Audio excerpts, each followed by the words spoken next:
Well, at least this time we actually have lists for film festivals. It's not. Well, this might be there, but this might be. So yeah, we'll be getting into that. Um, Luckily, hi Josephine. You basically my prompt list. You're giving me all the details as what I need to cover. But before that, hello. This is Ashley hosting this Popcast Q&A thing that still doesn't have a proper title. We'll find out one eventually. Joining me as ever is AJ. Yeah. And Chris. Oh, this is gonna make my introduction to the show. I just thought of what we could call the Q&A section. Uh-oh. Yeah, this is the Popcast Network, right? Right? Why don't we call the segment "Pop the Question"? There you go. Is that Not off the top- terrible, right? This is Is why that off we the top of this your is head? why we pay you in Lay's crisps. Or something. Because we got more budget than Who Killed Captain Alex. Somehow. But that's I 2 get weeks my away. Lay's chips fill watching Big Brother this year, so I'm good. Oh, we had the worst thing. We had Love Island finish, and then it had coming next year Big Brother, and it's like, I've got 2 things to hate on television. No.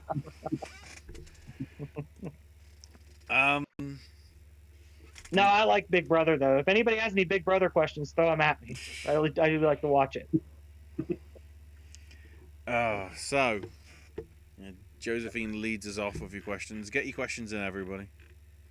I'll cut it off at some point, probably like in an hour or so. So, hey Popcast team, just finished this summer We Found the Baby. Now I'm reading Women Talking in prep for the film. Had a great birthday weekend last week. Went to Artrageous. That's a good name. A local art studio in my town with my best friend, and we made crafts. And then we're already in.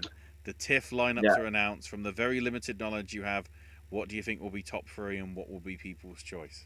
And this is where we go to Wikipedia. Well, first of all, I'm right there with her reading Woman Talking right now. So. Good. So on the TIFF front, is it everything that's in the gala thing that's considered for the actual awards? I'm assuming. I don't know how it works.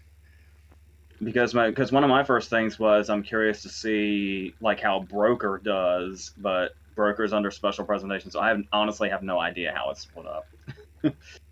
As long as we've been talking about this, because my main concern was all of the can carryover that's at TIFF, and if that's gonna break out, if any of those are gonna break out even more.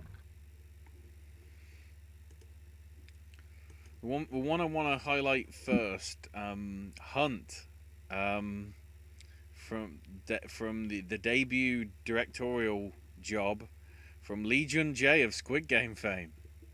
Yeah. I mean, if you're gonna put a platform, that might be one.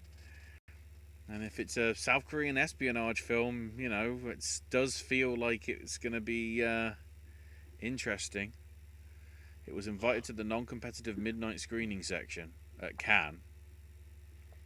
So that is one of the carryovers.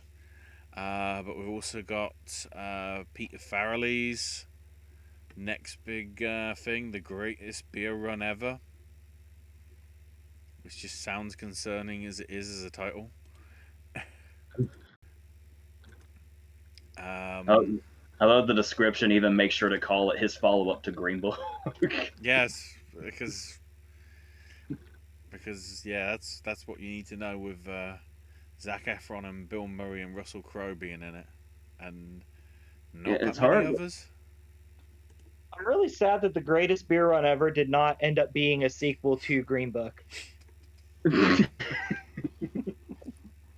might be for all we know. Because isn't it? Did I see correctly that it's yeah, it's also set in the 60s. Mm-hmm. Oh man, maybe it's like a cinematic universe. Yeah, like maybe we'll see them on their beer run and they'll like pass by like Mahershala Ali just like pianoing on the street or something. Now it is. I don't know whether it is based on a true story. It's hard to tell. But considering the book, the book is co-written by the who Zac Efron plays. I don't know. But yeah, in '67, John Donahue was a 26-year-old U.S. Marine Corps veteran working as a merchant seaman when he was challenged one night in a New York City bar.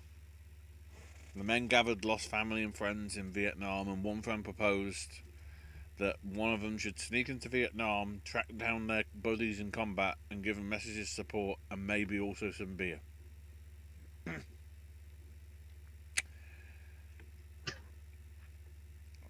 And it's Apple, of course.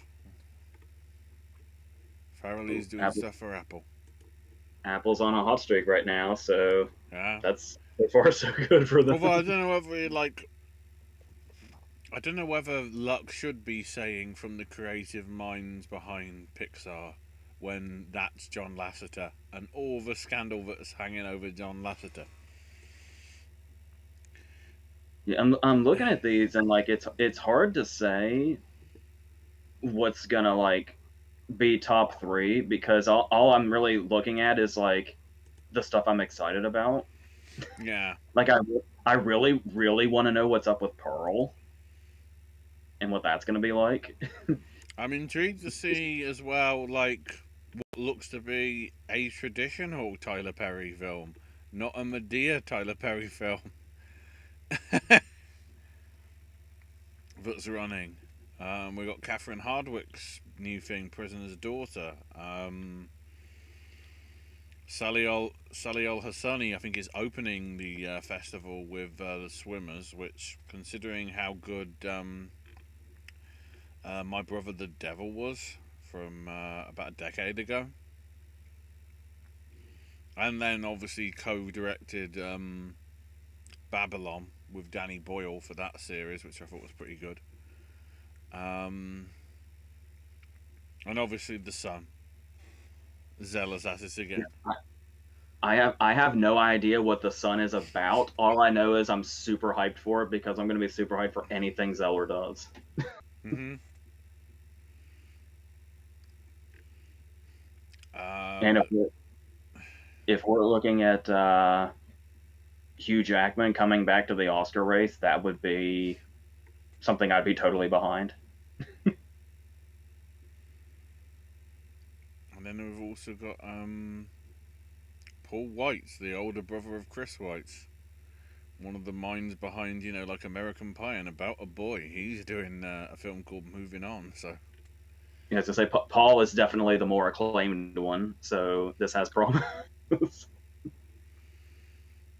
And then the special presentations. Oh, it's a strong list. Alan Bennett's Alleluia, which, having seen the play, I think some of the casting choices are really smart. Being as vague as that, because I don't want to sort of give it away. Then we've got the remake of All Quiet on the Western Front as well, with Daniel Bruhl, who I don't think we've seen probably since Captain America and Winter Soldier. He hasn't done much movie work in the past couple of years. Yeah, as far as movies, we've got Banshees of Inisherin from McDonough. I'm really curious to see how that breaks out because I love that. I was just talking with Owen the other day about how I love the fact that after 3 Billboards Outside Ebbing, Missouri, and now this, McDonough does not care if you can say the name of his movie or not. He calls his movies whatever the hell he wants, and they can still break out. Corrada's Broker, as you previously mentioned. I'm intrigued to see whether Nicholas Stoller can do a good job with Bros, but we'll see. We've got Lena Dunham's Catherine called Birdie. Park Chan-wook's Decision to Leave. I still don't know if I can say anything yet, but I will say one thing. Remember how I said that I saw Severance like months in advance, and I've done that with a couple of shows. I have seen Catherine Called Birdie twice. The whole movie. Okay. And like I said, I have no idea if I can say anything yet or not, so I'm just not going to. I mean, hang on. Do we have a date as to when it's showing up at TIFF? No. No date has been confirmed. I think I when... think it's Amazon release date's like November or something. Limited release September 23rd, and will be going on to Prime Video streaming on October 7th. But I'd say you probably can properly talk about it, probably without NDA issues, when all the reviews come out, when it actually premieres at TIFF. It's going to be, when I do my own review video for it, that's going to be like the easiest review ever, because it's I've already done it twice. Sam Mendes' Empire of Light, Spielberg's Fabelmans, which surprisingly is the first time a Spielberg film has shown at TIFF. Ow. Despite everything. Joanna Hogg's new film, Eternal Daughter. That'll be interesting to see, because Spielberg is like the ultimate audience director, and this is his first time at the festival where the big prize is the audience award. So if it doesn't go down that route, that'll be really interesting. Yeah. Glass Onion, Knives Out Mystery, which I think they've announced is closing the London Film Festival as well. So that'll be its big, I guess, European premiere, maybe. Between that and Raymond and Ray, I'm really happy with how much Ethan Hawke we're getting this year. Then we've got Stephen Frears' The Lost King. Mark Mylod was with The Menu, with that weird Ray Fiennes apparently being a nutter. New. Brett Morgan's Moon Age Daydream, the Bowie doc, which I think is getting released anyway soon. I vaguely remember like seeing that like hyped up, which for that sort of thing normally doesn't happen. I'm curious what our documentary race will look like, and if the Mars rover one and the Sidney Poitier one will be involved throughout the season. Yeah. And then in a rib one, Henry Selick's back with Wendell and Wild. From a script co-written by Selick and Jordan Peele. Wow. So we technically have a Jordan Peele animation of sorts, although he isn't directing. It never occurred to me till now how much Selick and Peele would go together. That might be amazing.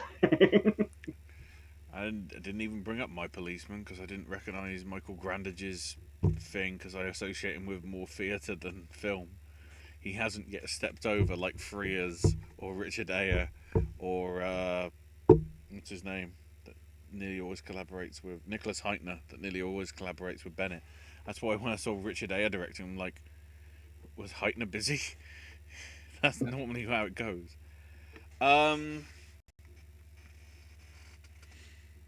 It's hard to tell in terms of people's choice. Could easily go to something like Fabelmans or Glass Onion, but then I think people's choice has never really gone to anything that is like dramatically popular. It's not like sort of the Rising Star Award with BAFTA, where you have to work out who the young people would be interested in. It's just like what the general consensus of the audience is, rather than like the top critics that will probably say that it's rubbish.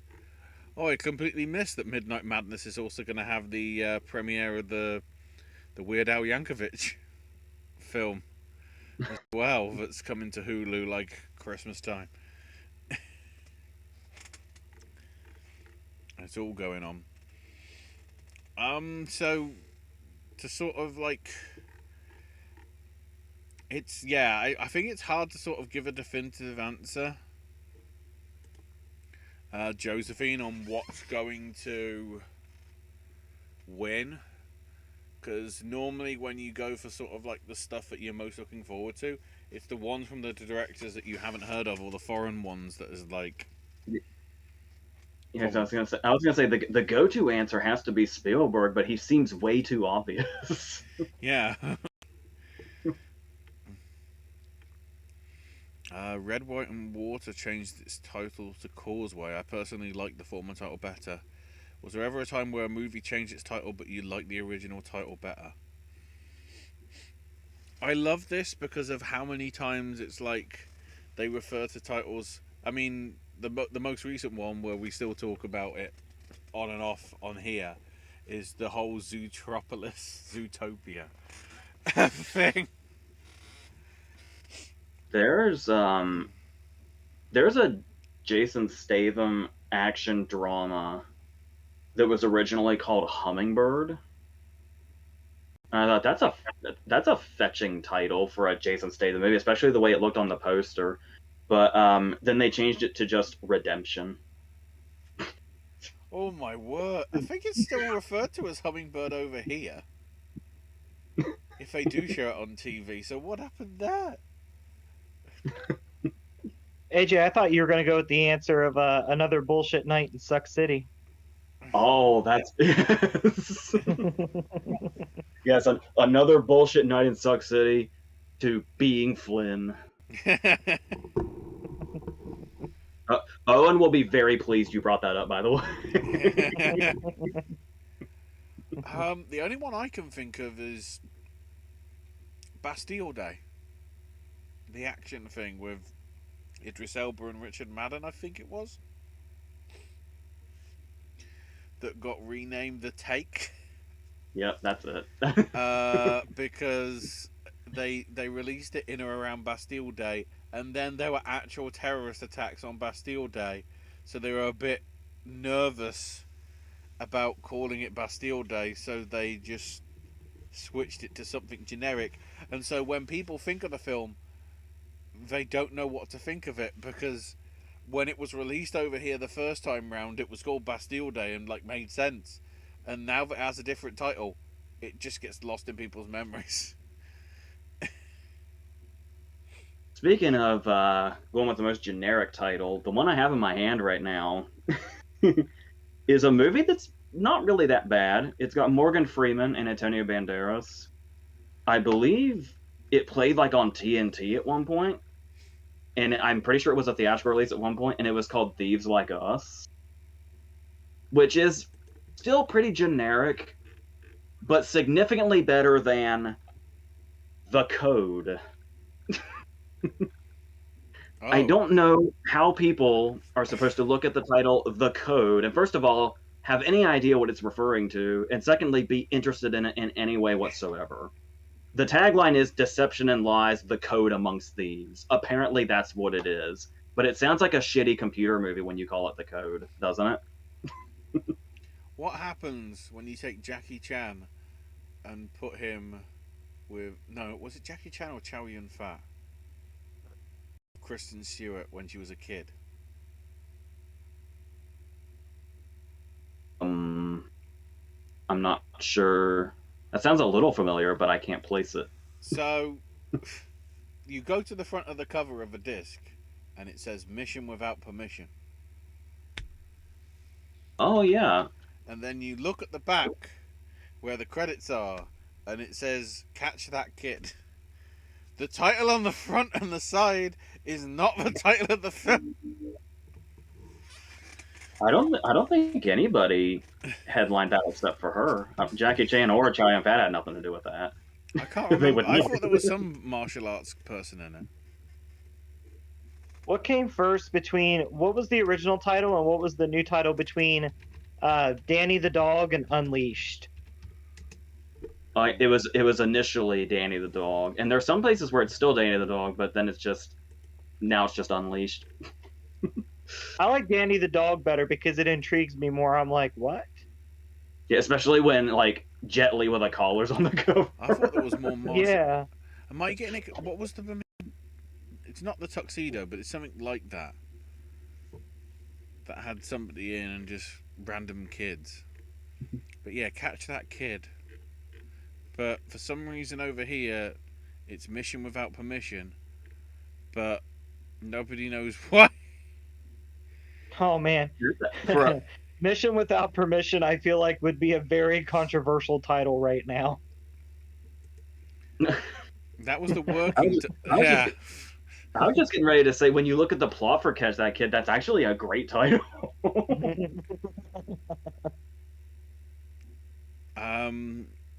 Yeah, for some reason that's the title. Okay, so that's the title that was only used in the UK.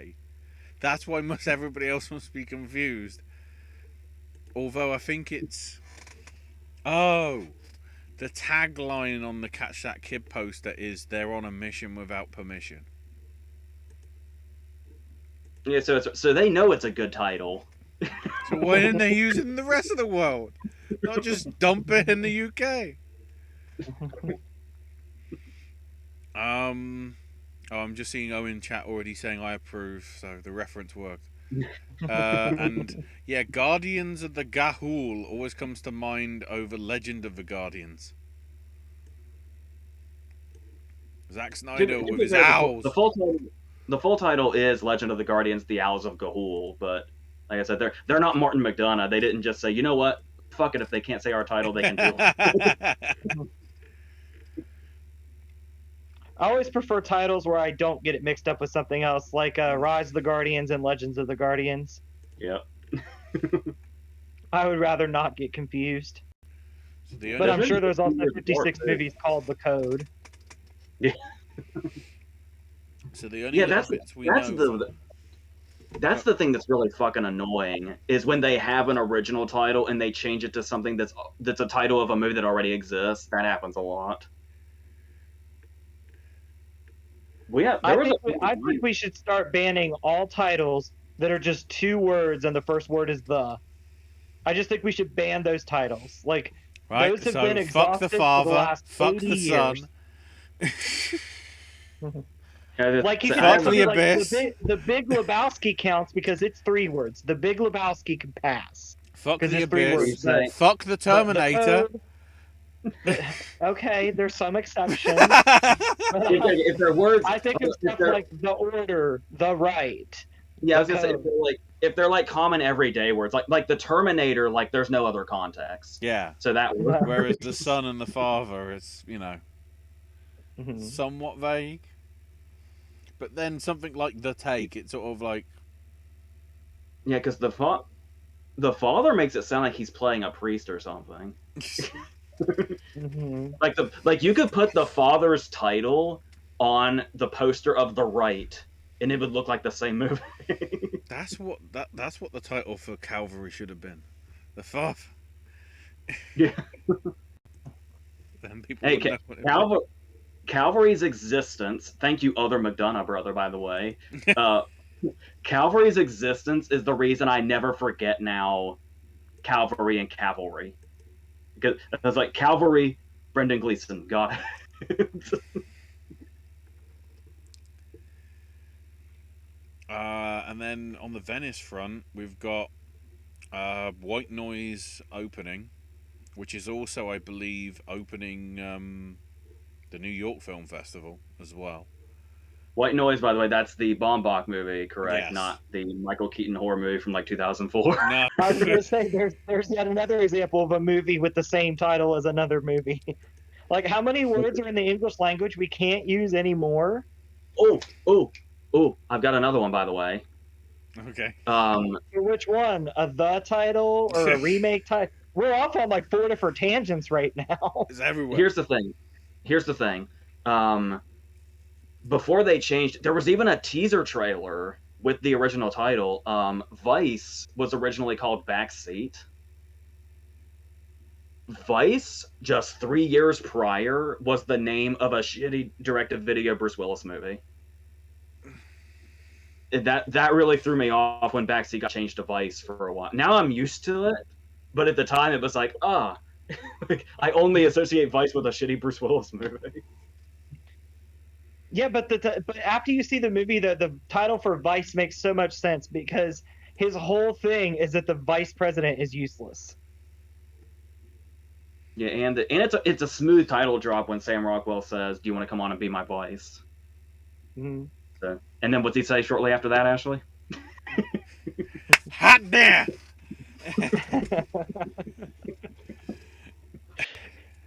Hang on.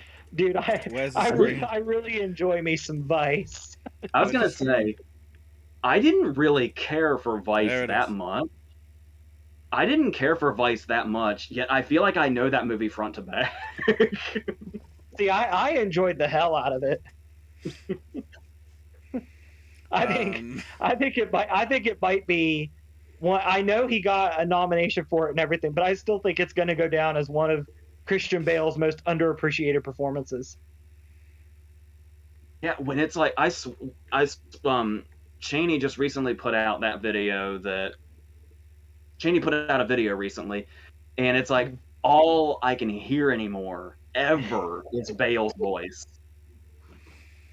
It's like I feel like Bale is like it's weird.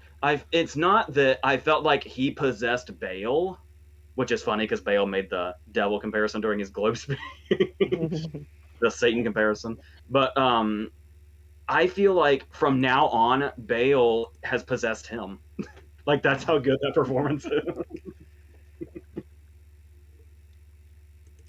So the other stuff at Venice, Darren Aronofsky's The Whale, which is apparently the only way we're going to see Brendan Fraser in a film at the Oscars this year.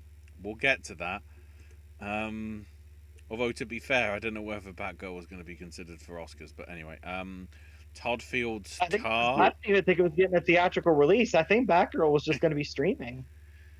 Yeah, but, you know. I didn't know. Which, again, why cancel it if it's made? But that's, like you said, that's a later conversation. Yeah. But I think I don't know a lot about the film festival movies. That's why I'm not pitching in very much. But I really, not only do I hope, but I think that Brendan Fraser is going to absolutely crush it. Well, he's already in the early really sort want to of see him buzz. crush it. He's already in the early buzz for his performance in The Whale, so. Yeah, because then I assume the other thing you're referring to is the fact that it sounds like Killers of the Flower Moon got pushed. Yes, that is going to be debuting. Their aim is to debut it at Cannes, apparently. You see, and when I saw that initially, I was joining the chorus of, "Oh, my heart's broken," but it's like, after The Irishman, whatever amount of time Scorsese feels like he needs, we should give him because it's gonna pay off. I just want to know what Warner Brothers has against Brendan Fraser right now, because I also heard a rumor that Doom Patrol might be canceled. That too would make me sad. Yeah, that's just part of the HBO Max thing, isn't it? Where they're just saying like we're ending all of the HBO Max originals. Yeah, but like Ashley said, we'll get there. I need to stop getting ahead of myself. I'm starting to go on that rant that I told you I didn't have. I knew it. Luckily, I went golfing today, so I have a sun headache, and as the sun headache fades, I get angrier. We got Todd Field. I don't know if you can see it or not on camera, but my face is fucking cooked. It's a little redder than usual, I think, at the forehead area. And that's not from anger at WB. That's from golf. I was gonna say, is that the son of the growing rage? You know, it might be 80% golf, 20% WB. Yeah. Or Discovery, or David Zaslav. And I assume as that conversation goes on, that ratio will change. Probably. So yeah, Top Field's Tars, Florian Zeller's The Sun. John Hobbs in there with Eternal Daughter. Luca Guadagnino's Bones and All. Andrew Dominic's Blonde, which is going to be out in a month or two anyway. Inarritu's Bardo. And then out of competition, we've got Olivia Wilde's Don't Worry, Darling. Paul Schrader's Master Gardener. He's at it again. Except this time it's Joel Edgerton and Sigourney Weaver at it with him. Schrader cannot be stopped. Schrader's gonna make movies literally until he's dead. Like Paul, I'm calling it now. Paul Schrader will die on a movie set, and and honestly, I think we're all better off for it. Him putting as much of his life as possible into making more movies, whether they're shit or whether they're The Card Counter or First Reformed. I love that he's so active right now. And then we have the one that I didn't see coming, Pearl from Ty West, who's going to give us 2 horror films in the space of, 9 months? Yeah, X came out in March. And by the way, that teaser trailer that played after the credit, I didn't stay for it, obviously, but that teaser trailer for Pearl that's played after X in theaters is not on the Blu-ray, which I found very interesting. And is, I believe, different to the trailer that they actually have put out now for Pearl. Did they not even make it a special feature?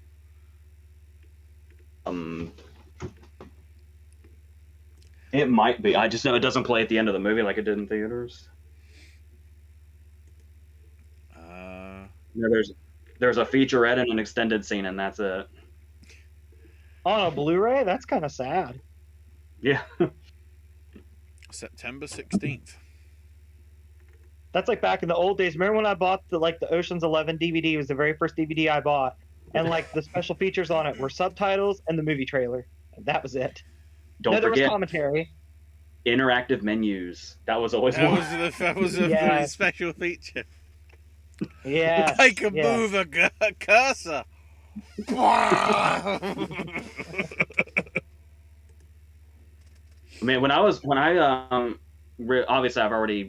the cat's already out of the bag on this, but one of the first verses in September is going to be the Italian Job and its remake. And when I was watching the original Italian Job, its DVD menu is really active. You see the whole chase sequence, but they've computer animated it, and it's wow, they just don't do this effort anymore.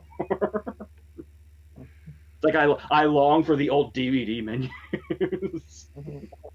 That was the thing. The menus for the original re-release, the original DVD releases of the James Bond films were really good, but then the ultimate ones to tie into, I guess Casino Royale, were better, and that's what basically carried over to the Blu-rays to this day, apart from obviously the new ones.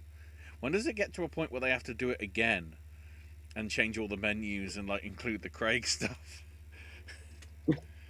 5 years, I remember when that was a thing, brother. When you were in college, that was a thing where it's going to sleep to a DVD and waking up to whatever the menu was, because it was always something different. Either it would just be one picture, it'd be an active menu, or the movie would just start itself over again. You never knew what you were going to wake up to, and I love that that's apparently such a common occurrence that 30 Rock made a joke about it with the Tootsie DVD.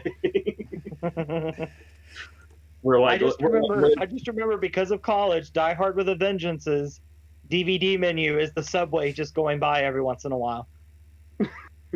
I remember one of the ones that just stood there as a picture when I stayed with you one night was Good Morning Vietnam. I just Anger management is really funny because it pops up the side profiles of Nicholson and Sandler, and to show that they're yelling at each other, it starts shaking, and they get closer together.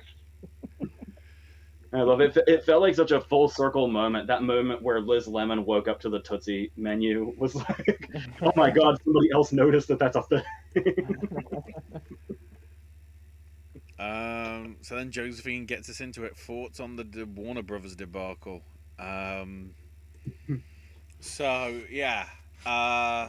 Despite being all but done and just in the final phases of post-production, both Batman and the Scooby-Doo Holiday special themed film are done and will never be seen because they're going to be tax write-offs, which means they cannot be monetized. Which means technically they couldn't even go up on YouTube unless the video was unmonetized. But then it'll probably get monetized anyway because of copyright flags. Let's make sure we're clear. It wasn't a Scooby-Doo animated movie. It was a Scoob movie. There's a huge difference in quality. I don't know. Scoob compared to like, I mean, there's a lot of nostalgia for the live action ones, but I still feel that like the animated ones that they did before Scoob were not that good. And, you know, Scoob was actually okay. Okay, there probably wasn't a lot to pick about because it was in the middle of the pandemic and whatever, but I didn't think it was, you know, that atrocious. I love how we're like the total reverse on that, because I actually still love the ones that like where the ones where like Lord is still doing Shaggy's voice and stuff like that. Maybe some of them are guilty pleasures. I don't know, but I still dig the ones that I've seen anyway. I can't remember which one it is. There's one that has a running joke where the Mystery Machine blows up, and Fred keeps having Vietnam flashbacks to it happening. And it's like the funniest shit ever. All I remember is they did so many like straight to DVDs that's just what the video games became.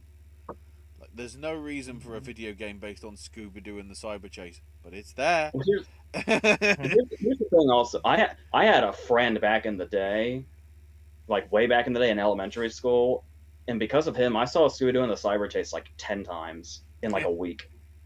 But I'm usually so indiscriminate when it comes to Scooby-Doo. I actually kind of like the straight-to-video live-action ones, and as far as I know, nobody likes the straight-to-video live-action ones. That's how much I disliked Scoob.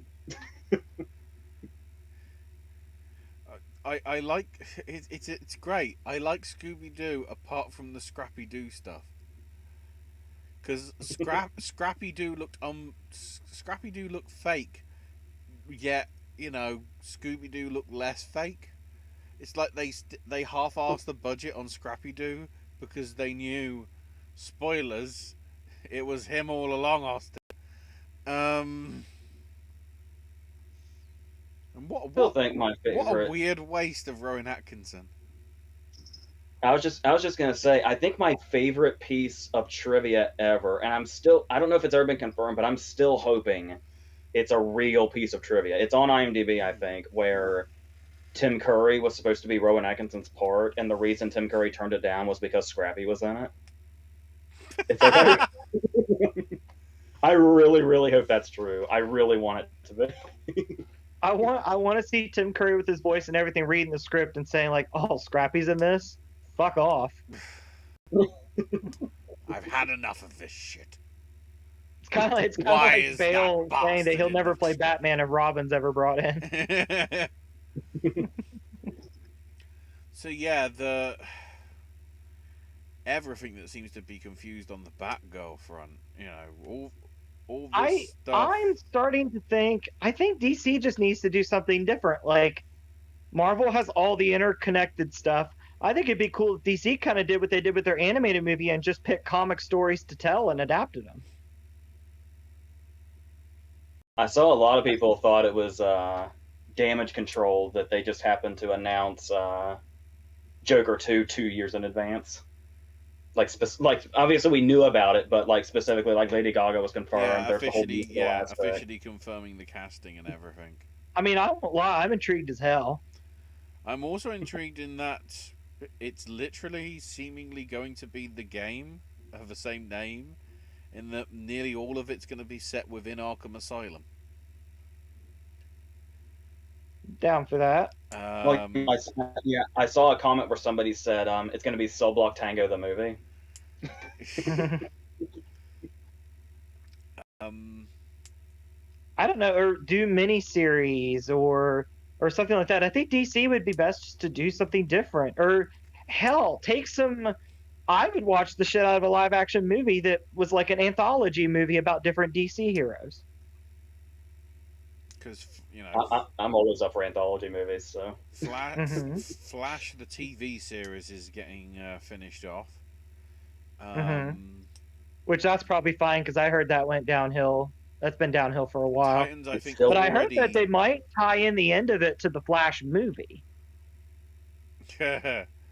Which I don't know if we really need to do all that setup because Ezra Miller's trying to actively kill this thing anyway. Yeah.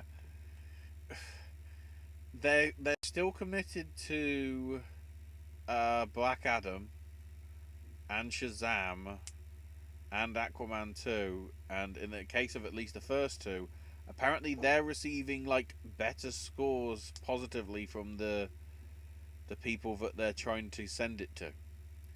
My issue is, what if they do that and then the general audience gets to it and it goes, it's okay, it's not great, you know, and then it's like, so something that had the potential to get better will never be seen, yet something, because it's got Dwayne and Zachary Levi in it, oh, we need to put that on.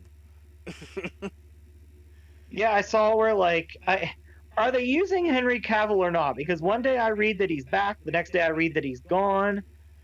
The one thing I thought was very telling, somebody's doing a documentary on the history of Warner Brothers, and they were trying to get footage from Zack Snyder's Justice League. Warner Brothers got back to him and said, there is only one Justice League, and that's the one that came out in 2016.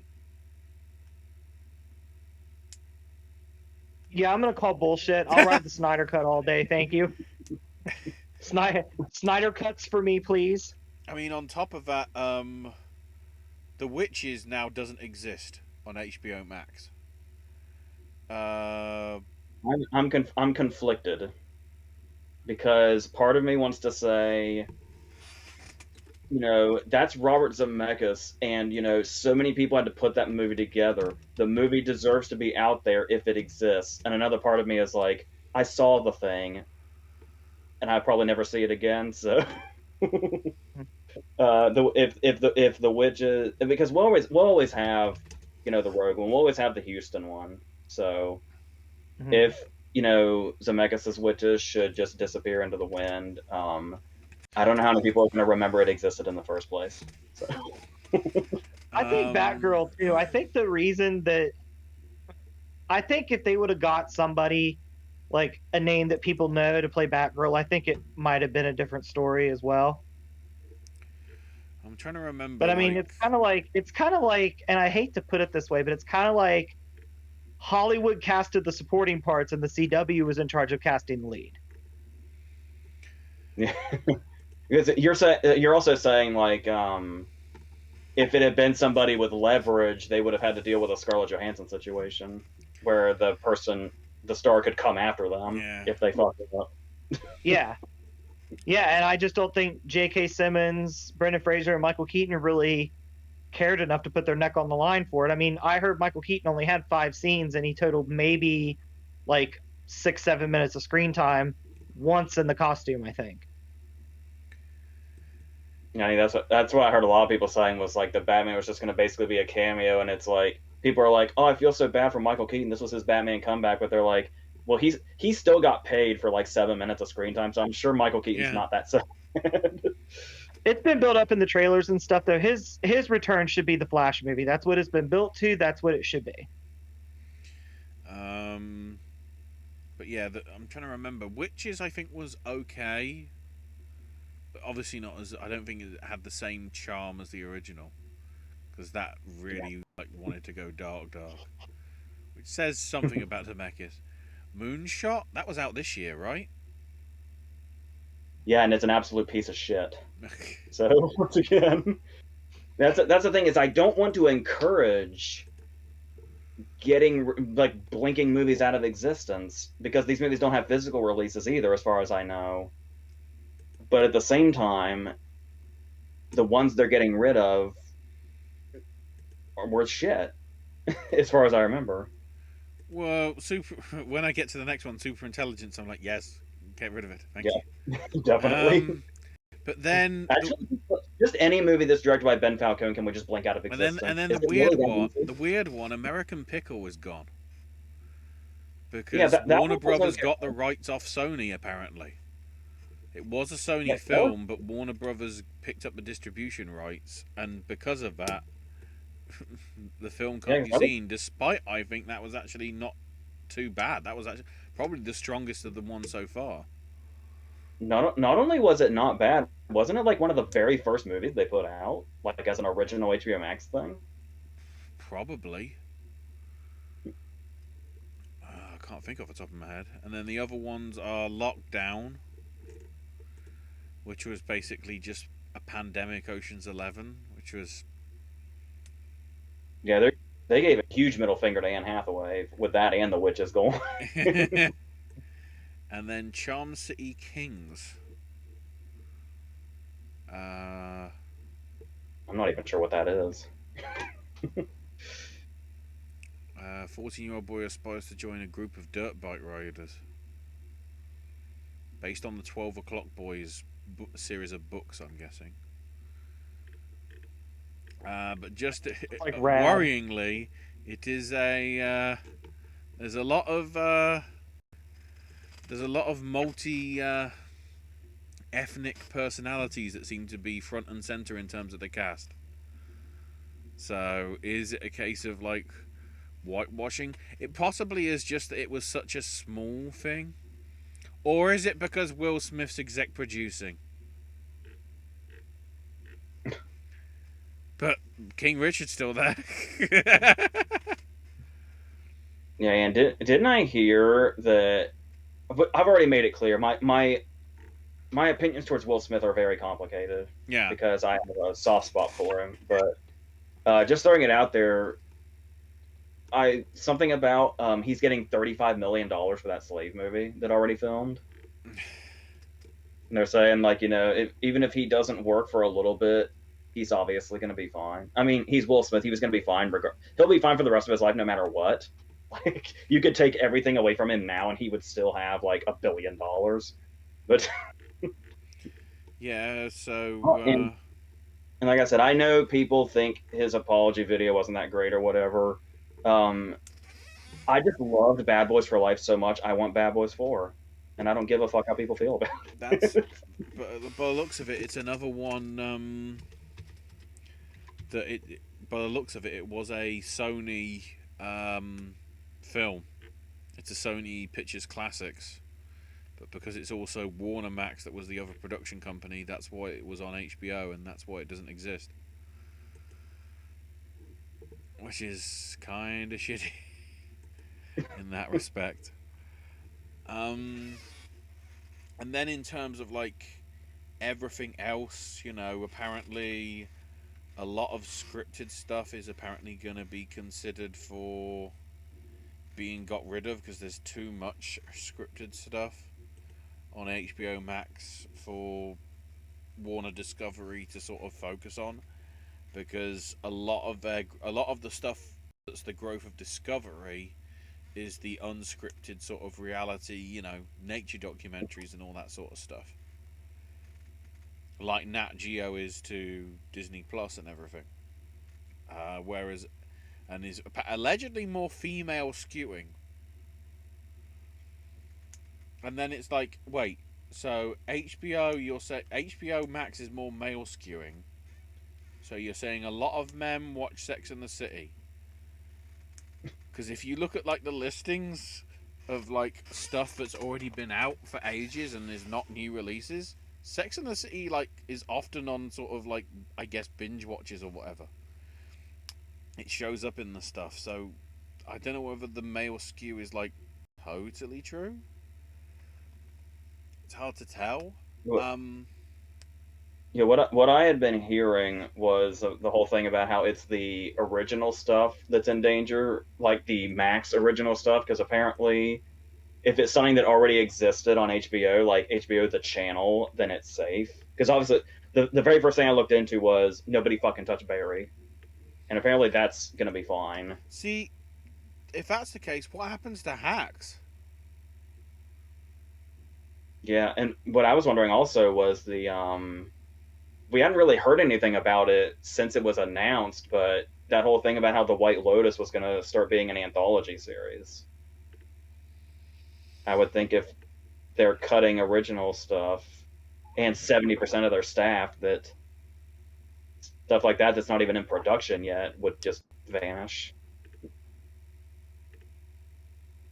Yeah, I'm just trying to see if there's anything come in the last few days regarding anything to do with that, but I think it's just I mean, it I'll all take sort it. of what happened with that first quarter or second quarter, whatever it is, conference call discussing all those plans and everything. So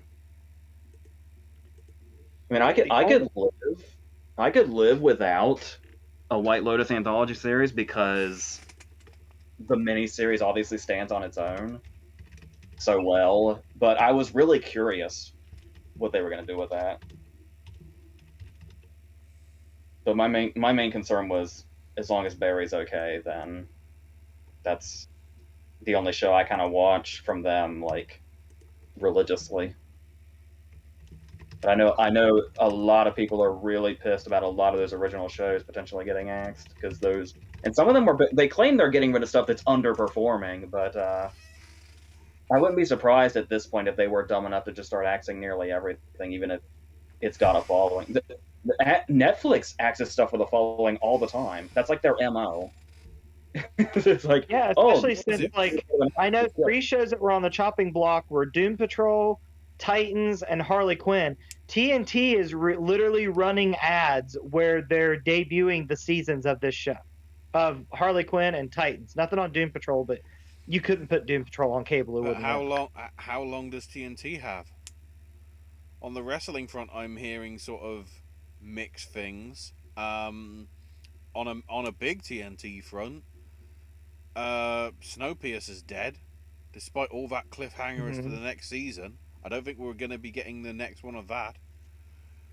Yeah, it's not about pleasing audiences; it's about making money, and it's really sad because you're going to save some money and put out shit product and think it's all cool and laugh all the way to the bank, and it sucks. HBO Max has the best library on streaming, bar none. HBO Max is the first one I go to consistently, and it's a shame that it's going to be thrown out because Discovery wants to do all this other shit. Like people watch Discovery, It's 2 different audiences, I don't and you're going usually to like alienate one audience. I don't usually like to reference this movie because it's just so overplayed at this point, and the movie is not that great anyway, even though it's being built up as this prophecy now. But I feel like I finally have to name drop this movie.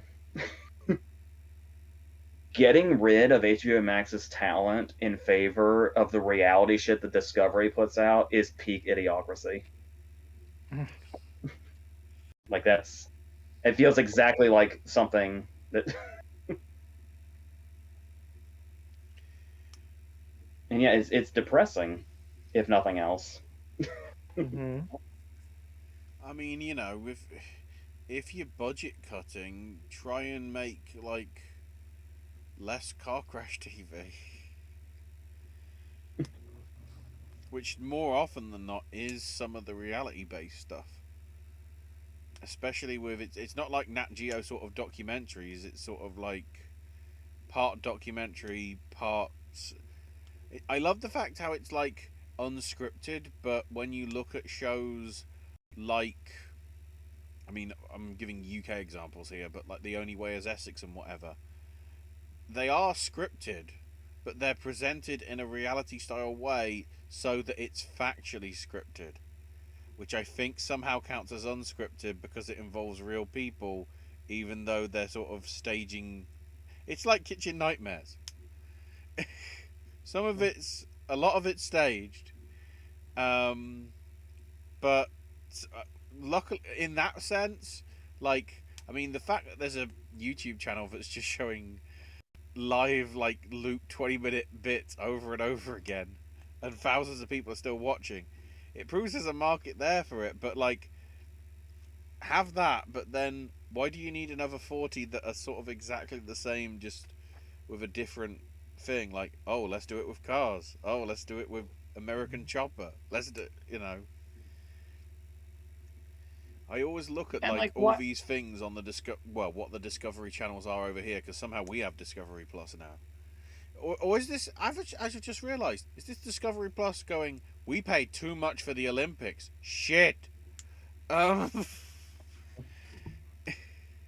Was I it think there's a chance too problem? to tie in some things and make it fun. Like if you wanted to sell this merger, like how fun would it be? Like if there was a Travel Channel episode of a show dedicated to like Gotham City.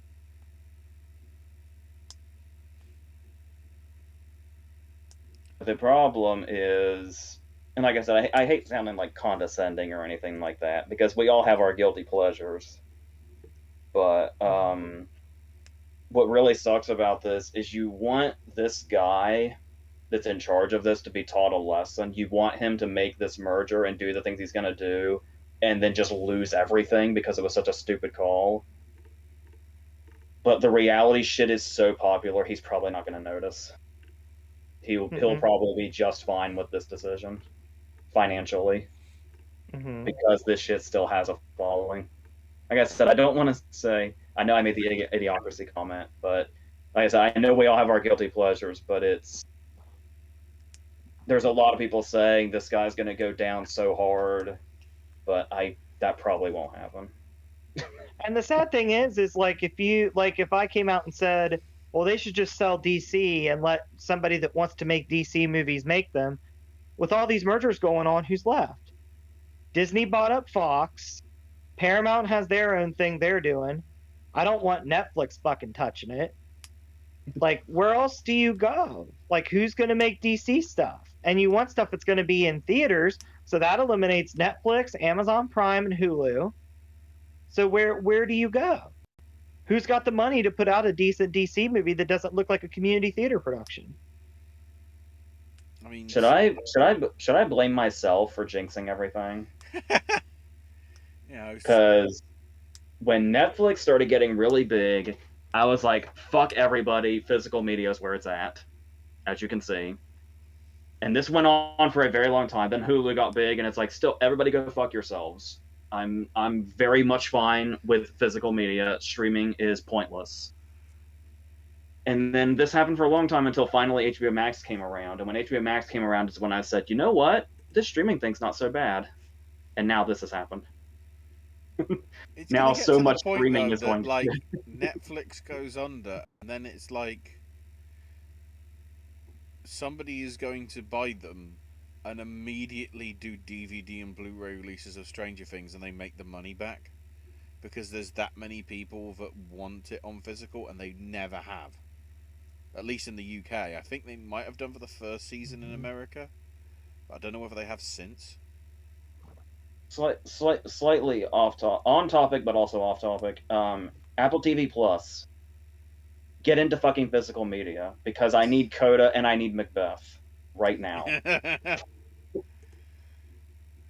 Less so. I need a Blu-ray of the tragedy of Macbeth like I need oxygen. Like. Josephine says to me that this is a reminder of how important physical media is, especially to have it at libraries. # libraries are essential. Yeah, that's the other big thing. It's like I don't know whether they've been pulled from sale over here, but as like you can buy them rather than just watch them for free on HBO Max. But if they have been pulled, boy, the pirate sites are going to be popular soon, aren't they? All this content that was on the stuff and never legally can be shown means all those rips that got illegally done that technically don't exist and can't be monetized, surely they could go up for free anyway on the pirate sites, and they can't do anything about it because it's our copyright. And see, technically it isn't. They had the answer to that figured out because there's so many streaming services with so many libraries, but now you're merging and you're cutting things. You're just recreating the problem. You fixed it. Why are you fucking breaking it again? It's like on the goddamn Sims when I watch my Sims beat a dollhouse down to shit and then I make them fix it. Like, This is for goddamn ridiculous. You had it solved. You had it to where all of us said, "Man, I wish I could build my own cable package," and we have that with streaming services. But now you're fucking it up all over again.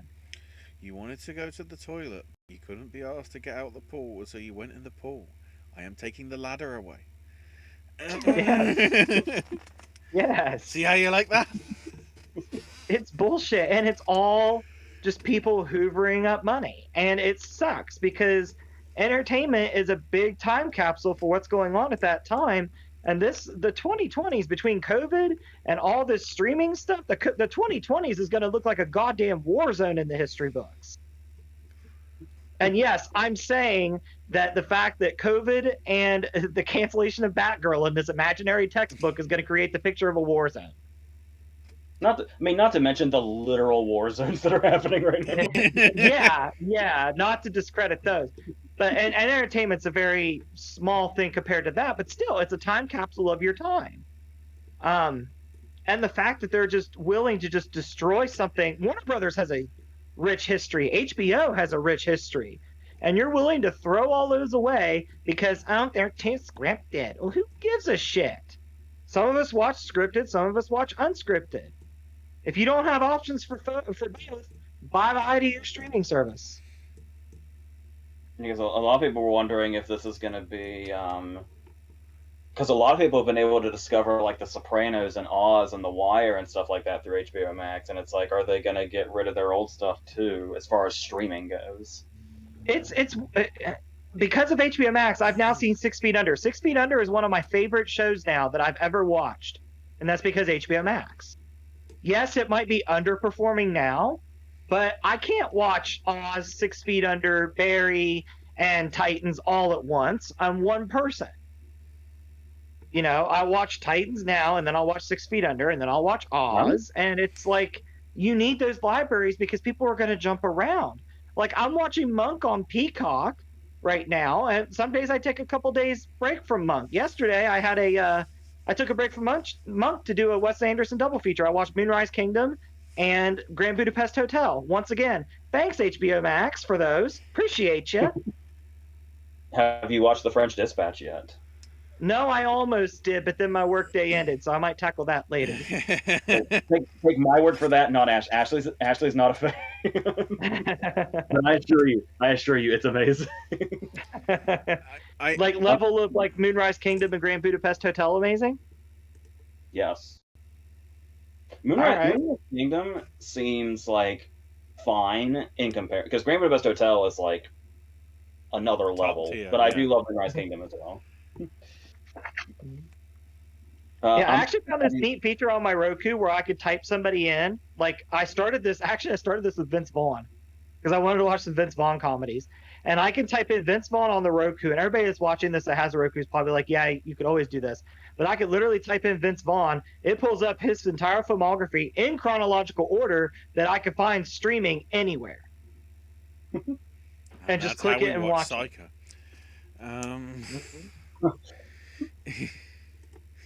But no, I used it to watch. I did a Vince Vaughn triple feature that day. I did Dodgeball, Old School, and Starsky and Hutch as a triple feature. It's like I hate to, you know, we're talking about how this is such a bad thing, but I'm just gonna say it. If that should happen and they get rid of their old stuff also, there's some stuff they haven't even put out yet, like Tales from the Crypt. I have all of Tales from the Crypt, all of The Wire, and most of The Sopranos, and it's like, just out of spite, I'm just going to have a physical HBO marathon and feel like I'm back.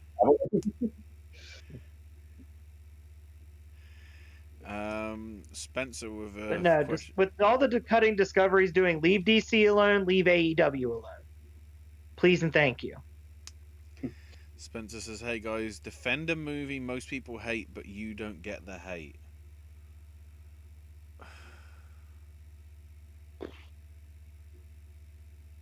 I know there's a ton of these. Movies that other people hate and we don't understand why. Yeah, like I guess it's like movies we love that, you don't know why everybody else hates, sort of thing. I don't know if this qualifies as everybody hates him, but I'm sorry. I enjoyed the shit out of Doctor Strange too, and I won't apologize for it. No apologies from me.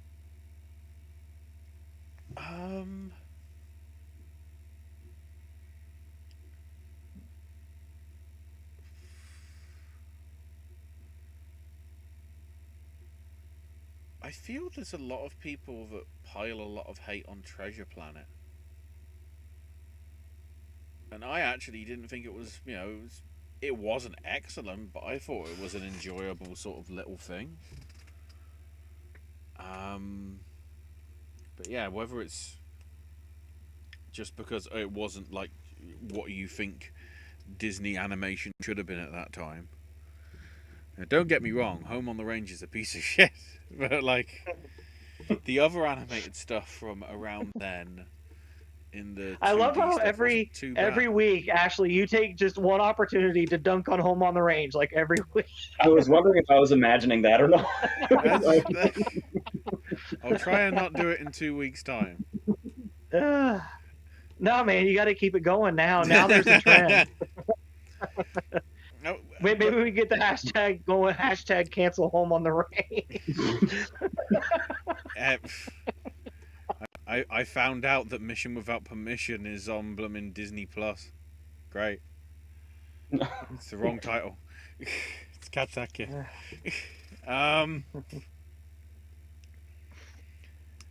That's the only. I feel like a lot of the stuff that I've defended before already has videos. Like I think about Brother when we did that video where I talked about Ghost Rider Spirit of Vengeance.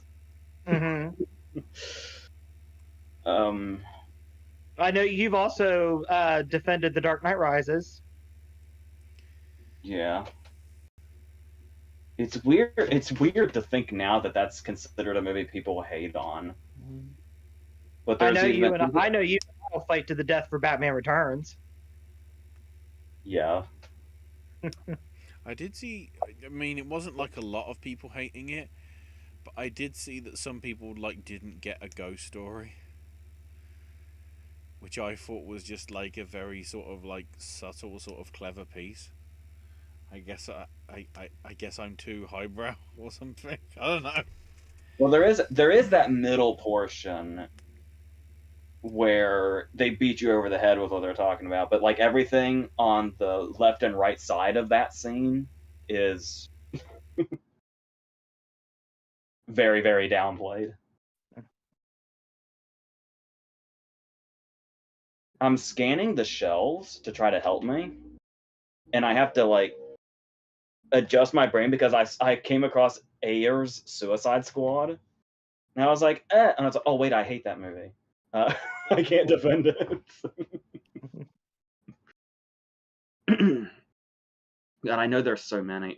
There's also some that I've defended so much I'm just tired of at this point, like The Amazing Spider-Man 2. I've spent so much time since 2014 talking about how amazing I think that movie is, literally. Speaking of Marvel, I also know that you'll go to bat for Ben Affleck's Daredevil. Yes, very much so. And I love that the director's cut getting popular helped me. Because there's a lot of people now that say, okay, the director's cut is like, it's weird how much that movie needed the Coolio subplot. Like, what other movie can you say that about? I think you're seeing history repeat itself with the Snyder Cut, too. Yeah.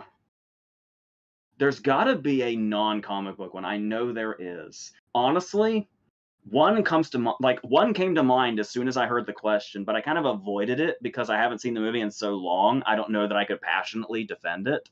But we actually brought it up recently as a movie that I never really quite understood why people hated it so much, and that was Pixels. Though, then again, I am not a gamer, so maybe that's why I don't see why people hate it so passionately. Maybe it has something to do with it. Like, if I was, maybe I would know why people hate it.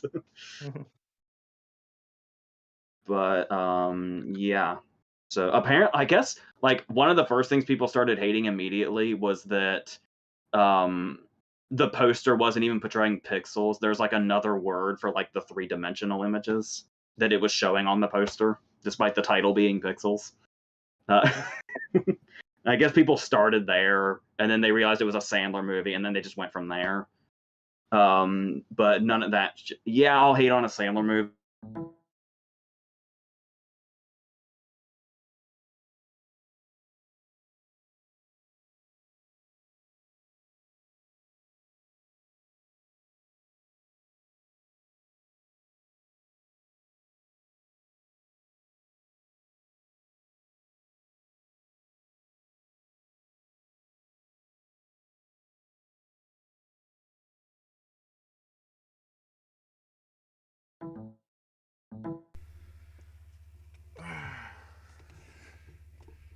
Sorry about that, guys. Had a technical issue, and I think I pulled out the wrong lead.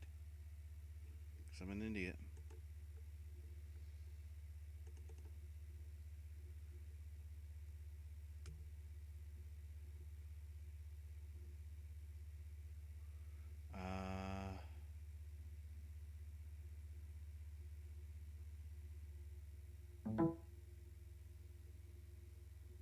Oh great, it's trying to do everything.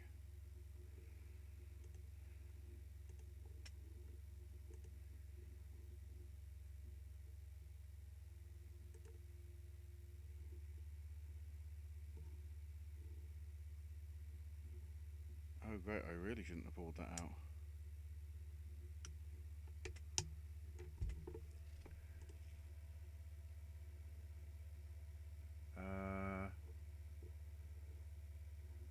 I mean, that's still rolling.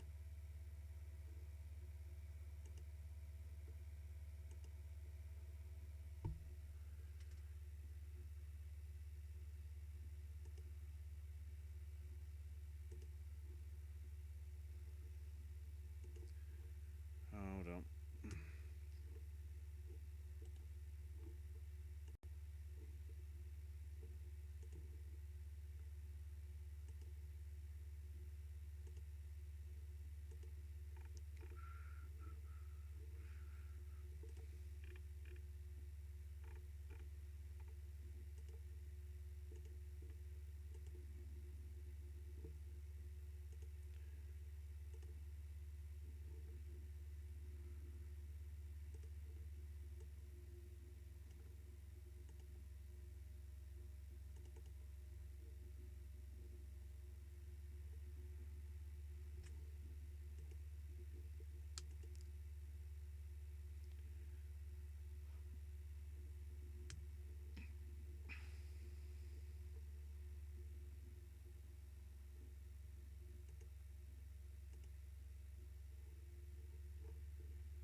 Okay. Okay. Sorry, I made the utter mistake of pulling out my webcam. When realizing that I couldn't speak to you guys because the microphone went and did its thing again. So Is this because we were bashing Warner Brothers? yeah, we killed it. Okay, so are we like off air right now? No. I've just got. Oh fuck.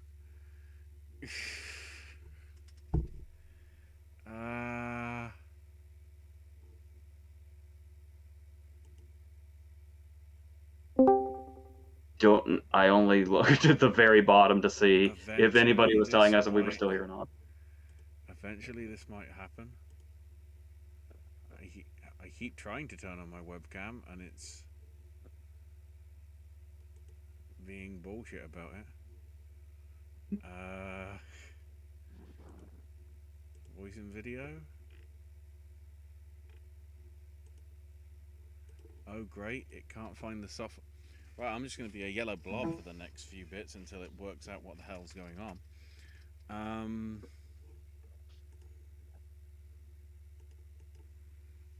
just going to be a yellow blob while the webcam is not working. So where were we?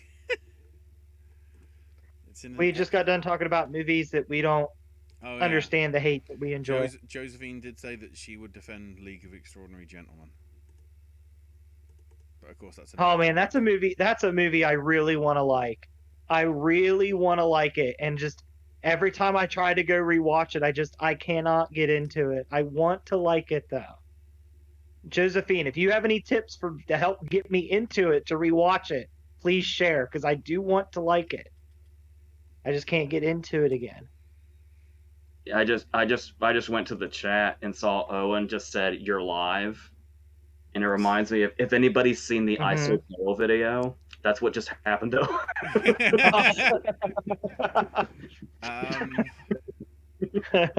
My device is ready to use. Wait, can I turn it on now? Oh my god, it actually works. But I've got to go into the settings. So while I readjust myself, question from the chat. Which dead filmmaker would you like to see come back from the dead to make another film? As if Josephine knows what we're talking about tomorrow. As for me, I'd love to see another Jonathan Demme crime rom-com. Jonathan Demme's up there. I kind of wonder if Kubrick would have more of an audience now than when he was alive. Yeah, I was trying to think, like, it feels so obvious to say Kubrick and Hitchcock and stuff like that, but I mean, Kubrick was the first name that popped into my head. To go smaller, it still really bums me out. Honestly, still kind of shocks me the more I think about it. The way we abruptly lost Lynn Shelton. I would have loved to have seen more from her. I'd like to see Alfred Hitchcock do a thriller using like technology that we have now. Like I'd love to see him make a thriller surrounded by like the internet or social media or something like that. Or Ubers and Oh, we have now. a Hitchcock catfishing movie would have been awesome. Yeah, there you go. There you go. The one I would say is Michael Reeves.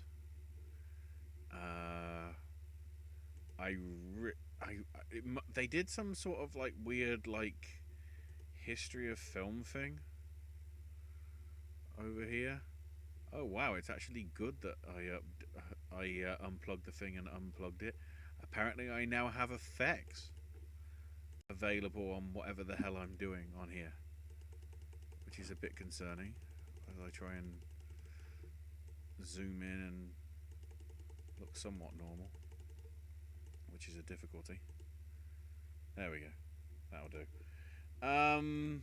Yeah, Sorcerers. They just had it on like 11 o'clock at night, which was like Karloff and some old woman that somehow could mind control people, and it was like really spooky. And then the sort of thing that came after that is probably the one most people know him for, which is Witchfinder General. And he overdosed at the age of 25. Because imagine what he would have done in sort of the... I mean, okay, he overdosed from barbiturates and drugs, but what he would have done is sort of like... Would we have had the sort of slasher film like 3 or 4 years early? Because Witchfinder General is sort of verging on slasher film with some of the violence in it, to be fair.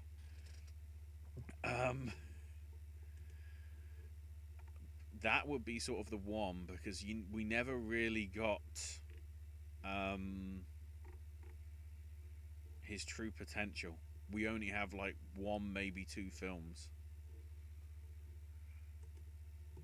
Yeah, I feel like that's a good way to think about this question, because it's like we know, like, we saw a great amount of the potential, a lot of the big names, but the people that like got cut off early.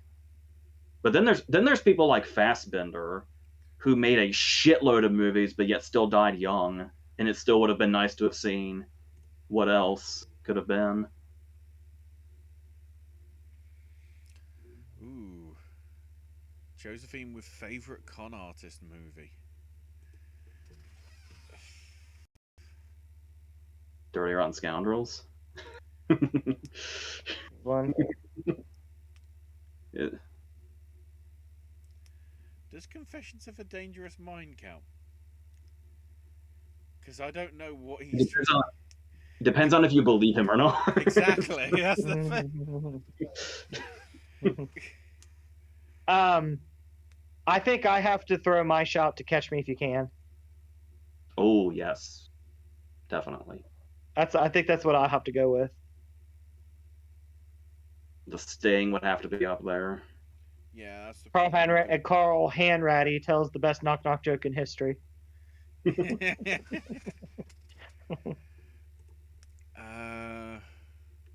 That was so cheap of me just now.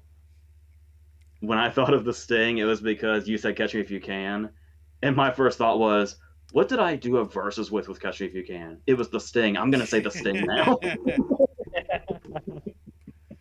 So Josephine has the buy one, went one, lose one. This time we're going to Flow Rider. So we've got Miami Vice, Apollo 13, The Birdcage, Body Heat, Caddyshack, Cocoon, Cool Hand Luke, Edward Scissorhands, Joe Dante's Matinee, Out of Sight, My Girl, Palm Beach Drawing, Flight of a Navigator. Oh, I'm buying The Birdcage all day, every day. I'll buy The Birdcage and rent Caddyshack.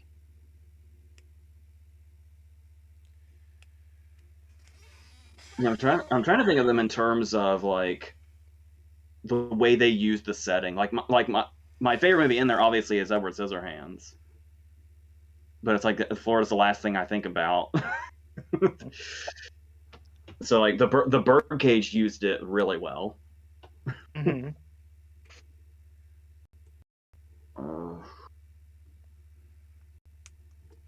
I probably. Plus, I like how the Birdcage used its location. It's very interesting. It used the location to kind of build an atmosphere to the movie. Mm-hmm. Yeah. No.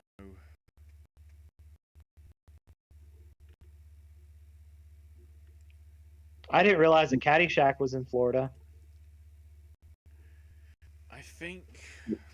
Oh, I'd probably get rid of Cocoon because I want to say Miami Vice because it isn't the original, but I think what Michael Mann did with it was decent enough, and it was, it did feel like a Michael Mann film because it was sort of handycam and some of it you couldn't see, and there was lots of guns and cars. So, I would probably rent Birdcage, and I guess the buy would probably be Edward Scissorhands, although I would also consider Cool Hand Luke. I'm gonna have to say Edward Scissorhands and then Cool Hand Luke. I'm gonna have to hear the list again before I say which one's fucked. So we've got Miami Vice, Apollo 13, The Birdcage, Body Heat, Caddyshack, Cocoon, Cool Hand Luke, Edward Scissorhands, Joe Dante's Matinee, Out of Sight, My Girl, Palm Beach Story, and Flight of a Navigator.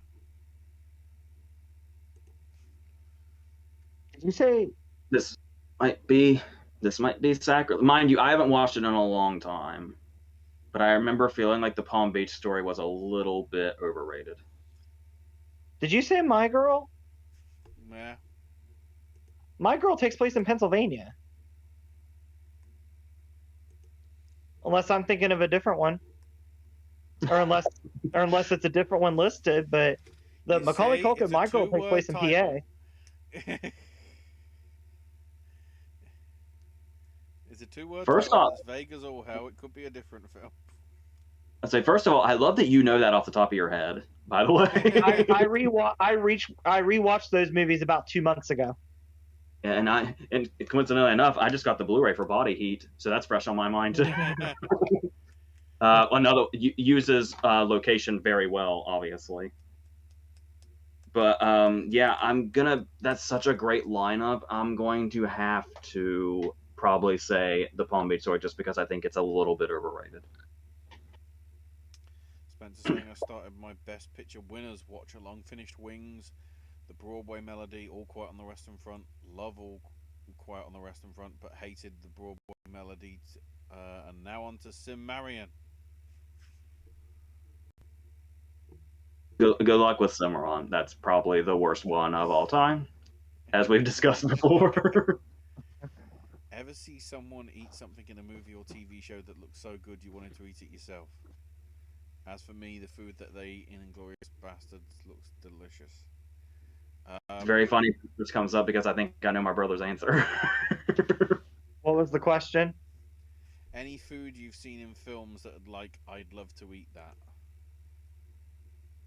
Any food that I've seen that I'd love to eat Yeah. in a movie? Oh man, there's so many choices. Oh man, what do you think I'm gonna say? Thought man Mike's nachos. Yeah. which is Yeah. really funny. Which is really funny because a lot of people think that scene is disgusting, but I know. Oh no, man, no.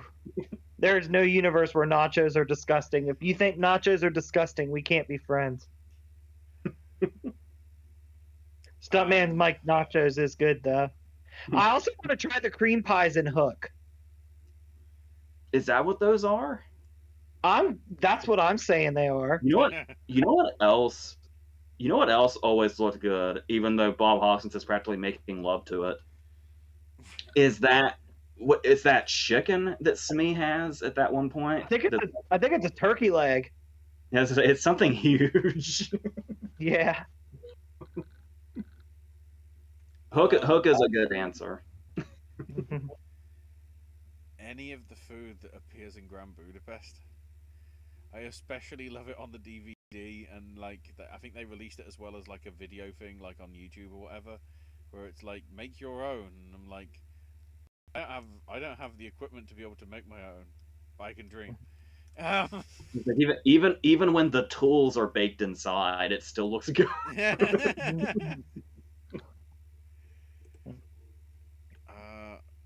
I'm very curious.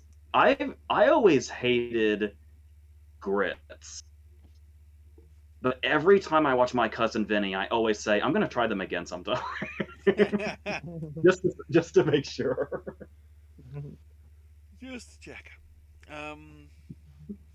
Josephine, I've asked the rest of the podcast team this question, but Chris, which movie would you have to have been a fly on the wall on the set of? Either contemporary or period or whatever. Which film was it would you want to know? The inside doings and all that.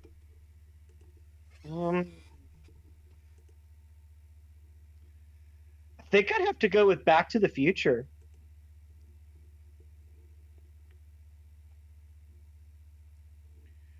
Yeah, because I would love to see the Eric Stoltz fallout. I'd love to see the fight unfold with Crispin Glover. I'd want to see just I think I'd have to go with Back to the Future. Another reason that's a great answer is just from the watching, even outside of the drama, just watching it get made. Mm-hmm. There's so many the movie is basically nothing but iconic scenes. Mm-hmm. Just being a fly on the wall when you see the take that's in the movie being shot amongst the other takes, you could probably recognize. Yeah. I'd have to go with Back to the Future. Nice. I guess really the whole trilogy could fall into that. Yeah, because I think it's one of those that every piece of the trilogy is good. What I think would be especially a pleasure is to see Thomas F. Wilson go in and out of character between takes. That would be pretty fun. When he's old Biff or Tyrant Biff or Mad Dog Tannen especially, I'd love to see him just go in and out of it. I also think it would be really fascinating to just watch Christopher Lloyd.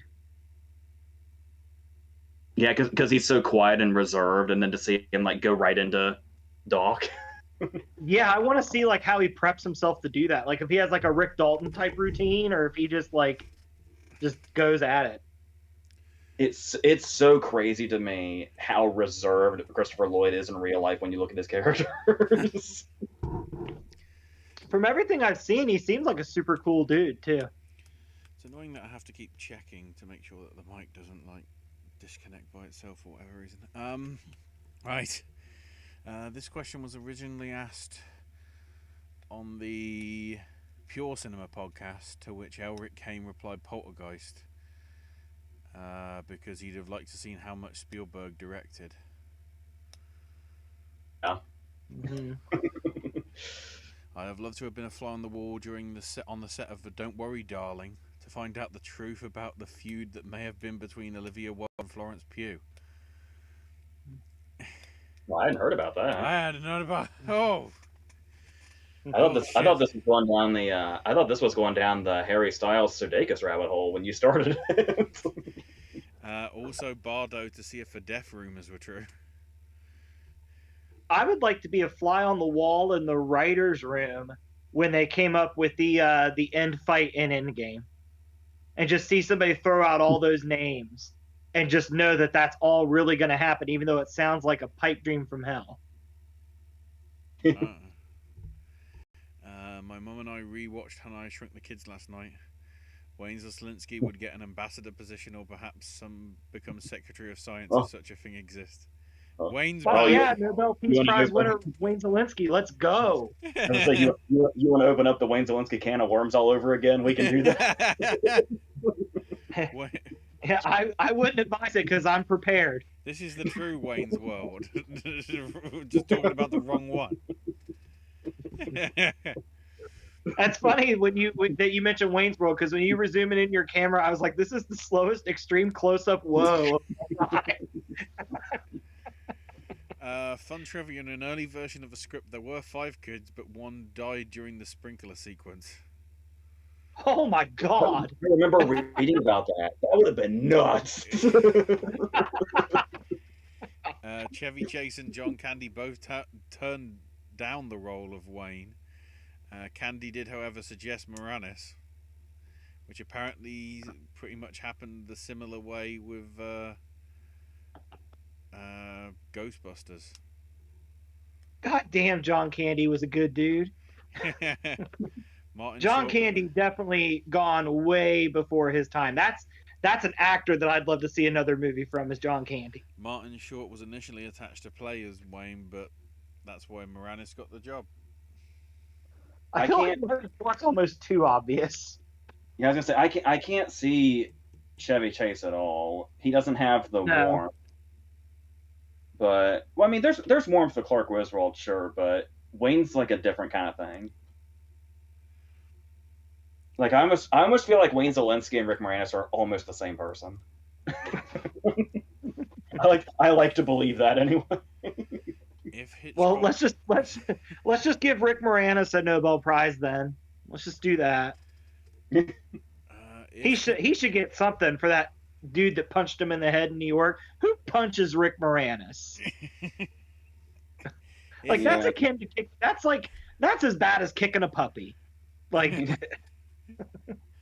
It's Rick Moranis. What could Rick Moranis have possibly done to someone besides shrink their kids and lose them in their backyard? And apparently potentially kill one in the sprinkler, but...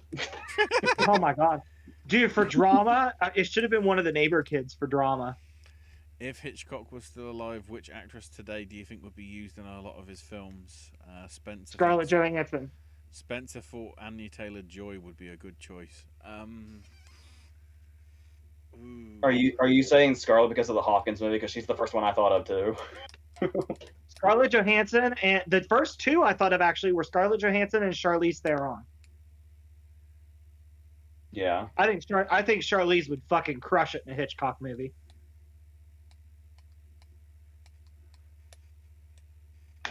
Especially if she was like the unhinged villain. Yeah, I'd watch the shit out of that.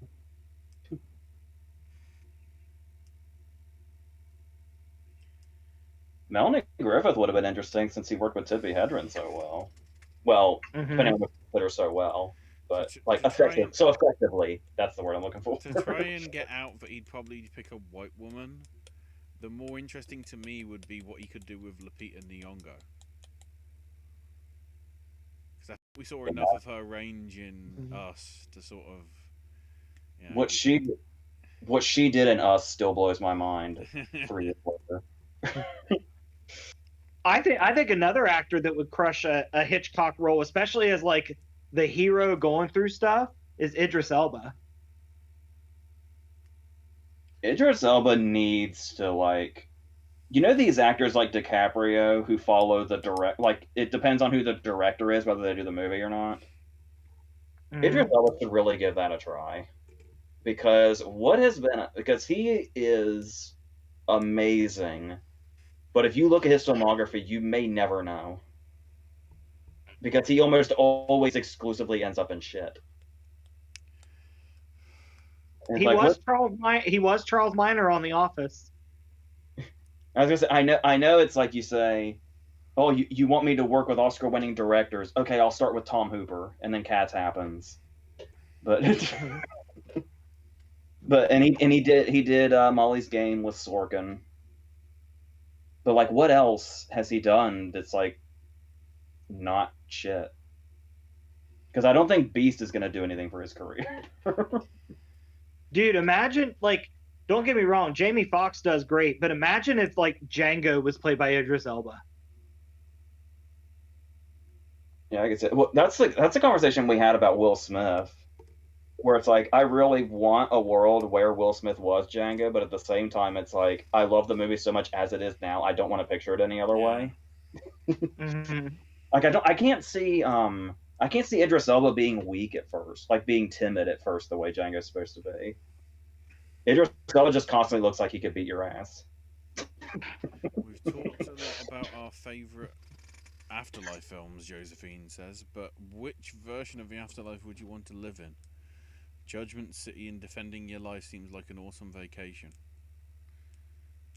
Yeah, whichever's the most laid back. Can I pick the answer of a horny 12-year-old boy and say South Park, Bigger, Longer, Uncut?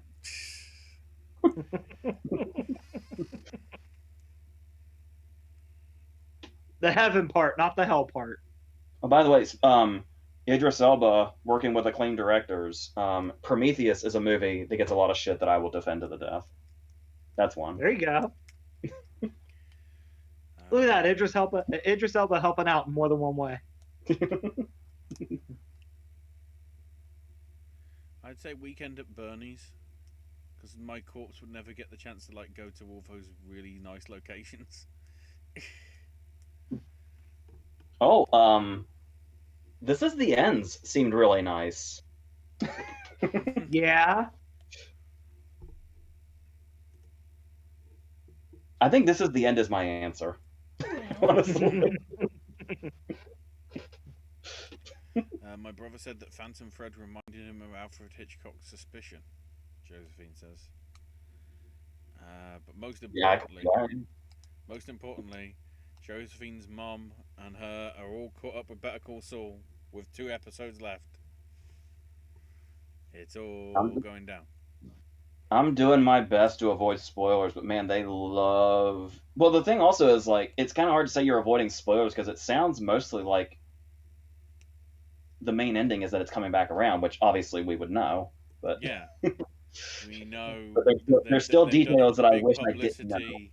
They've done all the big publicity for Cranston and Paul coming back. Yeah, but there's still precedent to look forward to that. Look at Revenge of the Sith. We all know what happened to Anakin, but we all still wanted to see that scene.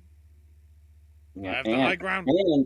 And the one thing that once again, I've only watched Better Call Saul through season 3, but they are doing the stuff where we are getting post Breaking Bad footage. That stuff we don't know where it's going, so that should be true. Fun. Yeah.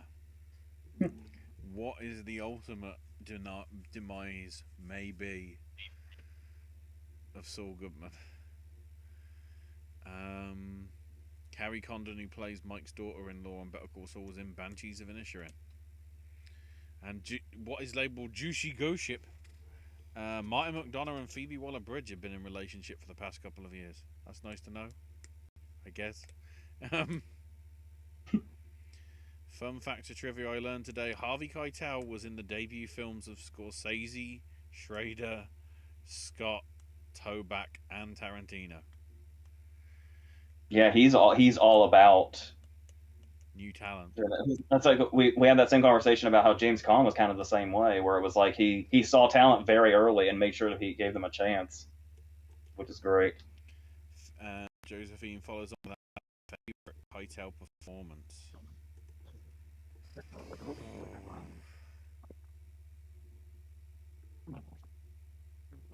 It's hard to say Bad Lieutenant is a favorite anything because it's so unpleasant. But if we're talking like his best performance, because my favorite performance of his is probably Reservoir Dogs. And obviously, I agree with that. That would have been my answer. Obviously, I love The Wolf also, even though it's one scene, but it's one. I mean, every scene in that movie is the scene, but that's up there also. But like, if I had a gun to my head, which with the movie it could be literal, I feel like you'd have to say Bad Lieutenant because it's just so fucking nuts, and it's hard to believe anybody could get their mind to such a place to where that character goes. But he did it very. It felt very much like a real person, which is terrifying and also amazing. I'm stuck between that and Mean Streets just because they're really the only time where he was sort of the lead, at least in his prominent works. Because I was gonna say there's Holy Smoke if you count that, but I think people mostly remember that movie for Winslet for a number of reasons. But like if you think of most of the stuff, it's just sort of as a supporting piece within the structure, whereas those two I think are his standout sort of like lead performances, even though I think at the time he was only considered for supporting actor in the voting or anything for Mean Streets in the 70s. He's got some good ones out there too, because we haven't even touched on like Taxi Driver or Bugsy. The piano. Yeah, Bugsy, his one Oscar nomination. I lost most of what Ashley was saying because I started thinking about Winslet and Holy Smoke, and I got distracted. Pretty good in Thelma and Louise as well, and From Dusk Till Dawn. Oh yeah, From Dusk Till Dawn. Answer. Pretty good in Copland as well. Yes, very much so. Mm-hmm. I don't know what to think about his performance as Satan in Little Nicky. Maybe it saves the film. That was the first time ever. That was my introduction to Harvey Keitel was Little Nicky. And then of course, I love the fact that my introduction to Harvey Keitel was not a Tarantino movie, but Tarantino is in that movie. I'm surprised Chris didn't bring up National Treasure. Yeah. Somebody's got to go to jail, Ben.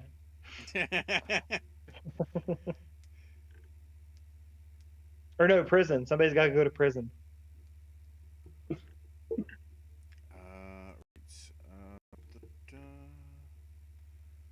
Trying to fix the Oscars by changing the ballots or something like that. What's that in relation to?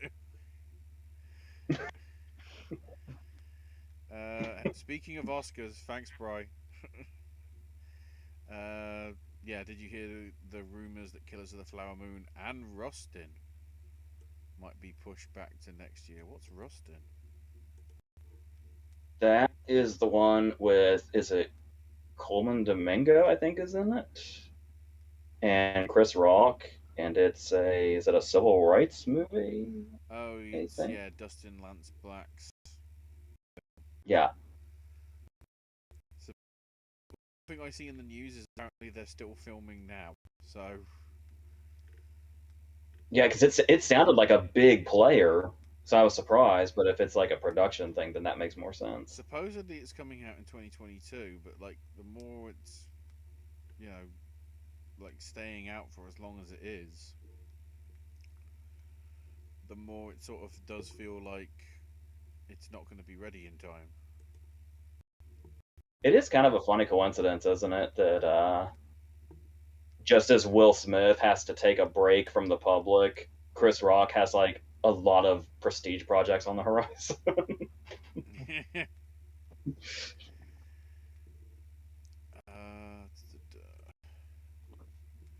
I know Killers of the I'm pretty sure that Killers of the Flower Moon has officially been shoved to next year. Rustin, I guess it depends how quick they need to put it together and whatever. Spencer says, I've just finished the verses for Jawbreakers versus Heathers. I actually was surprised to love Jawbreakers more. Oh my god. I feel ill. Excuse me for a second. I need to vomit. We still love your patronage, absolutely. But I'm gonna be sick. Also, loved both Thomas Crown Affair films. Great job on that review. A nice hidden gem. I'm trying to work out which is the hidden gem because there's some people that only know the 99 one that don't know the original, and vice versa. Whereas I think they're both, you know, loosely based on each other, but are good adaptations, I guess, for those times. I thought he was referring to AJ's video as the gem. Maybe. We'll take that too. I did talk about how I felt like there was confusion at the time because the Thomas Crown Affair came out the McTiernan one came out really close to The World Is Not Enough, and people didn't know which one was the Bond movie. So the Bond film has the garbage bit in it, and the other one has a shit ton of Nina Simone cinema. I am here for both of them. Josephine says recent first time watches of mine this past week or so. Last year at Marienbad, Phantom of the Paradise, and Something Wild, which will be discussed tomorrow. Oh, Phantom of the Paradise. Oh, that's one that might need to come into my rotation soon. Fuck you, Andrew Lloyd Webber. That's the best version of Phantom of the Opera. I will say, I got the Scream Factory Blu-ray recently, and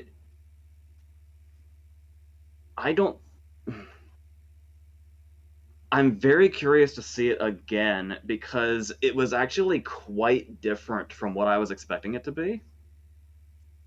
I don't know if I think just tonally, it was very different from what I thought it would be. But now that I know what it is, I'm actually pretty excited to see it a second time. But it's yeah, I think because I was expecting because I had always seen it classified as horror. When there's very few horror, there's definitely horror elements to it, but it feels very far away from being a horror movie. And I think that's what I was expecting, like a horror musical when it's not quite that, but it's still wild. One of the things that really stands out to me about it is the fact that Nicolas Cage says it's a movie he watches very often when he needs inspiration, and how much sense that makes, just in general. That's how I appreciate that typically. Bright says since the last streams, the latest 2010s Oscar films I've seen were The Act of Killing, Five Broken Cameras, Cartel Land, and Today Into the Woods. And honestly, I think Keira Knightley should have won for supporting actress for Imitation Game, and would replace all 5 nominees from 2014 for supporting actress. I'm intrigued to see what those 5 are. I know I've cut off the chat, but if you want to put those 5 in, Bri, I'll get to them. Yeah, because the actual nominees were what? Arquette, Emma Stone, Knightley. Oh God. Felicity Jones was leading, right? I think so. remember for the life of me who the other two were. Is that the right? No, it's 2013. I'm looking at the wrong one. 2014.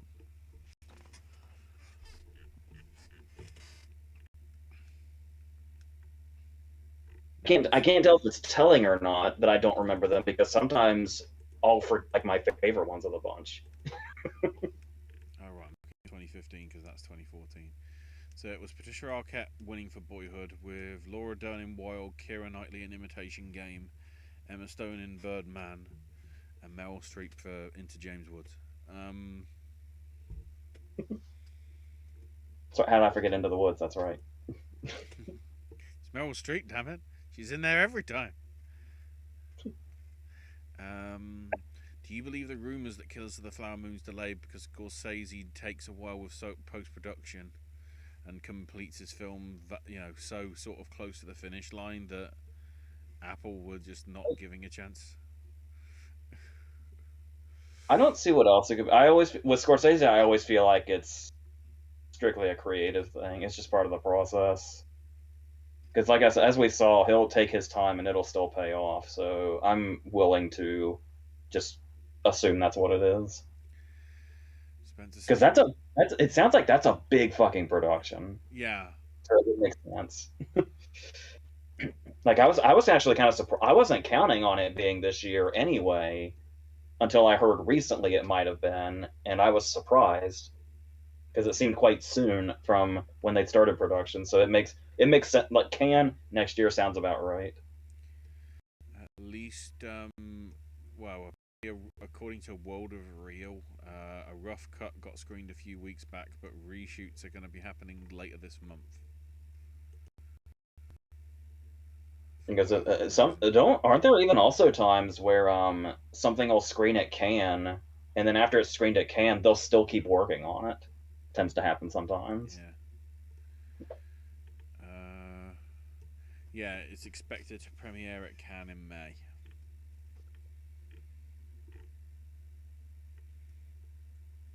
I guess, well, because of who it is and whatever, it possibly is got strong enough to then have enough momentum to try and carry into award season, like 7-8 months later. So Spencer says about to watch Contact and The Arrival. Isn't it just Arrival? No, it's the David Toohey one with Charlie Sheen. Oh right, yeah. That's literally how I start the video. Is in case you were looking for the Villeneuve movie, that's not here.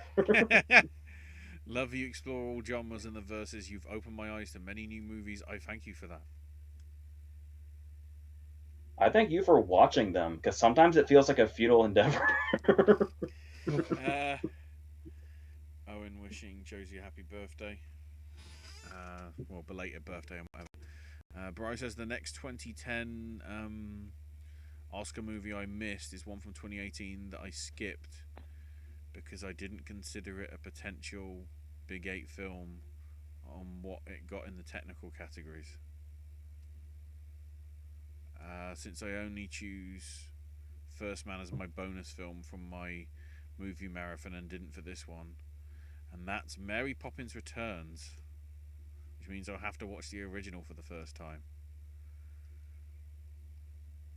Do you haven't seen either one? I mean, it does say I have to watch the original Mary Poppins. Well, I'm guessing that's the original Mary Poppins for the first time. I have a picture for Mary Poppins as my email signature at work, but it's not one of the ones that you would think of.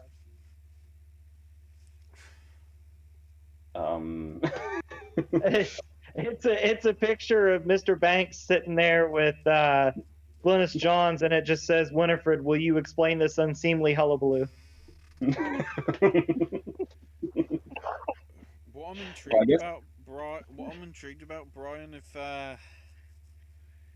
can you also watch Saving Mr. Banks? Because I'm intrigued to see what you think about what Disney did with that regarding the creation of it. That's like an interesting triple bill in hindsight now. I guess the one thing I can say about Returns is I hope I haven't overhyped it.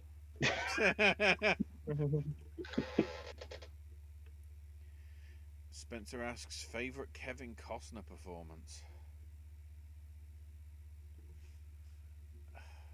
I don't know. I don't know if it's a definitive answer, but I gotta say, I think it's also because of his general image. I love so much when he plays villains. So I'm really prone to Mr. Brooks and 3,000 Miles to Graceland when I think of Kevin Costner. He went all in on 3,000 Miles to Graceland, and it's glorious. Yeah. I hate to give such a stock answer, but I think I have to go with Bull Durham. That's actually a good. I think more of a stock answer would be Field of Dreams or Dances with Wolves. So I think Bull Durham's actually an inspired choice. Yeah, I really enjoy Bull Durham. I just saw it for the first time. When did I tell you I watched it? Was it like 6 months ago? Something like that? You were on a Robert Wall kick. Yeah, which is a good kick to be on. I still need to watch the Hollywood Nights now that I have it. But I enjoyed Bull Durham quite a bit. Yeah, I say that about his villains. I'm pretty positive, like 99.9% positive. My answer is actually Field of Dreams Hmm. because that whole movie is just so fucking beautiful.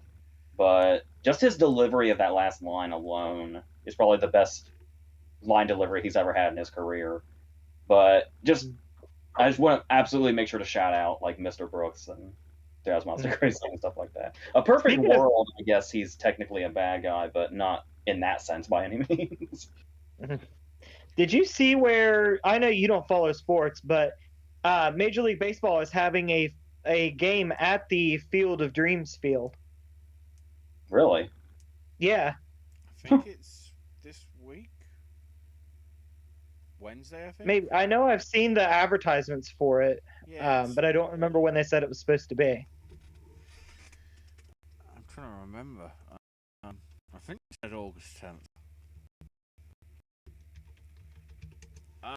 Sticking on the sort of villain front, I would say his job in A Perfect World, Clint Eastwood's film, as the convict that takes the kid hostage. That's, I think, really strong. I feel like that's also maybe I'm in the wrong circles. I feel like that's a pretty overlooked movie too because it's really good. Mm-hmm. It's like when you hear about Eastwood's movies and his movies, it doesn't seem to really come up that much. Let's have a quick look. MLB at Field of Dreams. So it happened last year, apparently. Mm. Does it say when? Or yeah, so that was August the 12th, and this time it will be the Chicago Cubs and the Cincinnati Reds, which is August the 11th. So this Thursday. Apparently. Although it looks as if the minor league baseball will also be doing a match there on Tuesday, the August the 9th. I guess to bed in the thing, so the Quad Cities River Bandits become the Davenport Blue Sox, and the Cedar Rapids Colonels will become the Cedar Rapids Bunnies. So basically, their old names from like Field of Dreams sort of time. Mm. Imagine if Wendell and Wild won the People's Choice Awards at TIFF. That would be wild.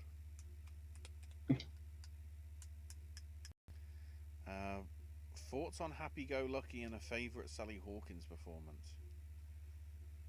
I mean, in terms of performance, it probably sounds like a stock answer, but Shape of Water, it's the reason That's what why I'm it going with works. too. She does such a great job about not being able to, being able to actually emotionally express it rather than just through her stuff. Although, as I have to, big shout outs to the Paddington films. She's so great as Mrs. Brown. Yeah, because I was just gonna say I don't feel like. I mean, there was that, and I think she was in at least a couple of Mike Leigh movies, wasn't she? one of her. I think was it All or Nothing. I think was one she was definitely in. Yeah. Mike and Lee's just kind of blend together in my head sometimes.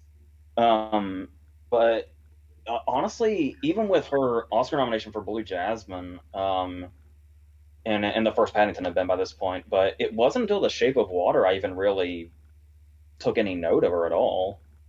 Like she was just kind of another act. Like even with Happy Go Lucky, honestly, I thought Eddie Marsan was the standout of Happy Go Lucky actually.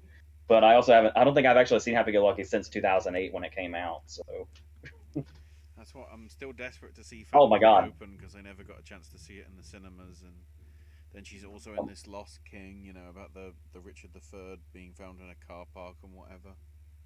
did I just really fuck up with the All or Nothing thing? Didn't Mike Lee also do Happy Go Lucky?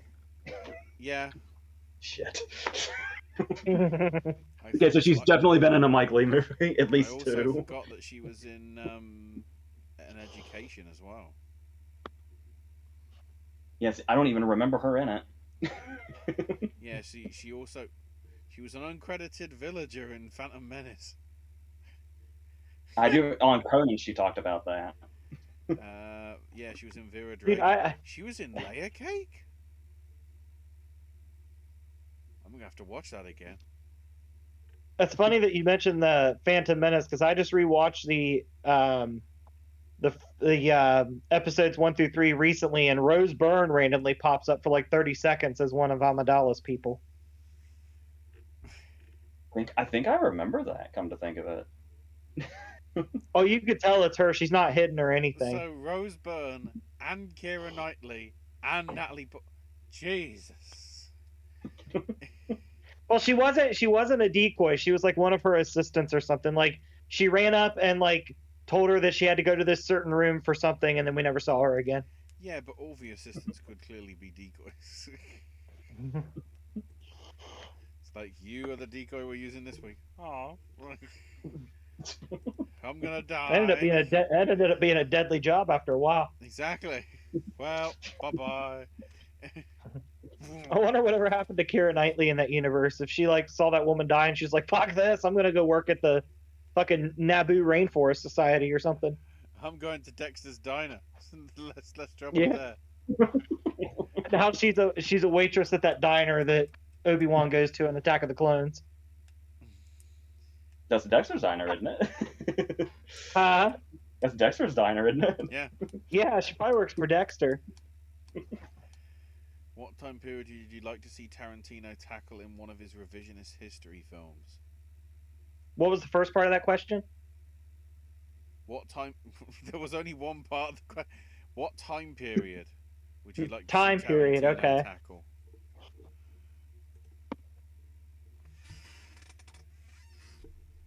Oh man.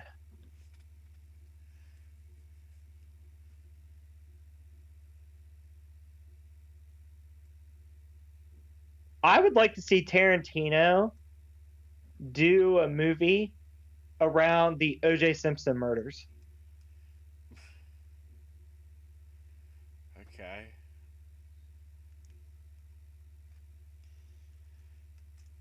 It's really weird you say that because it just makes me think of one thing, and I hate bringing it up.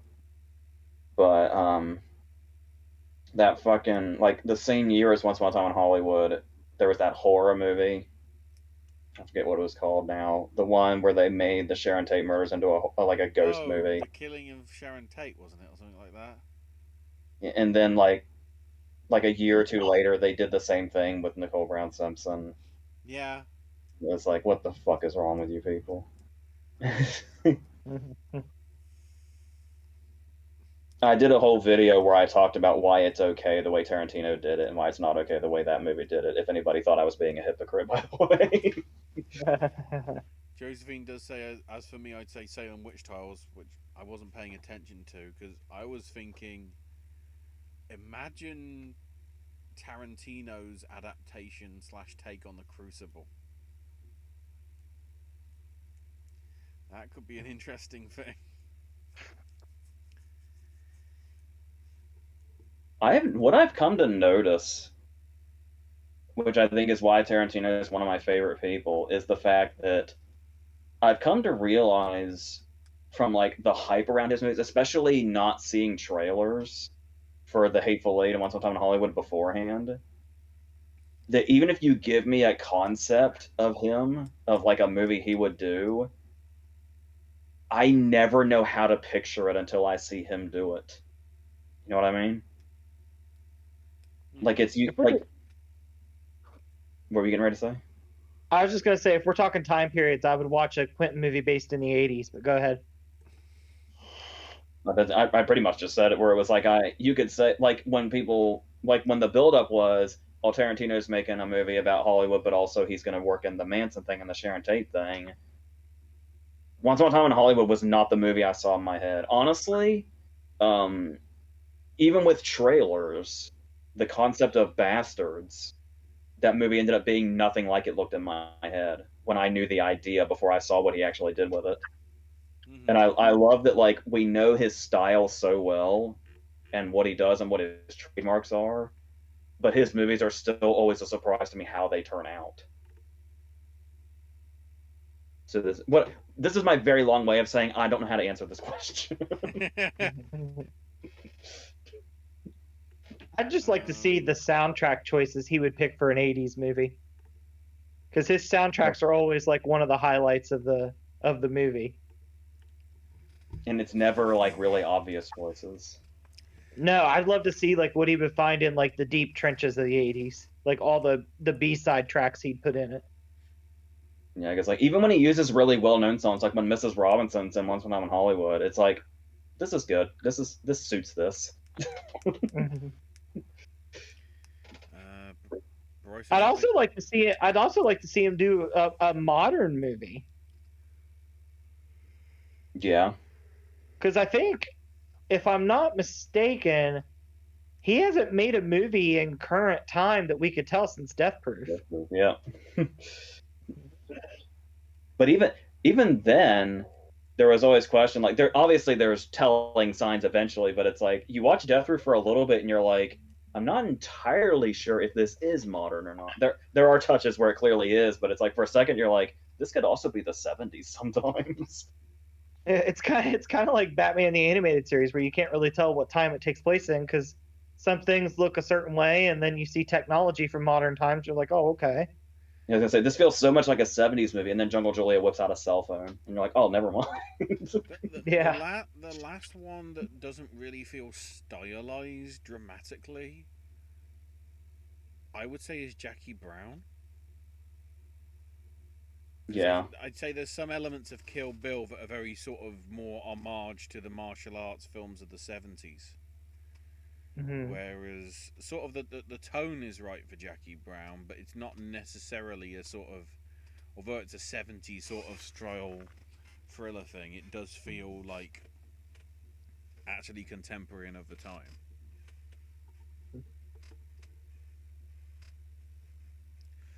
Bryce says, I think for me, I don't have it winning the People's Choice, but I feel Women Talking would be in my top 3. And spoilers, I have it as my picture front runner right now.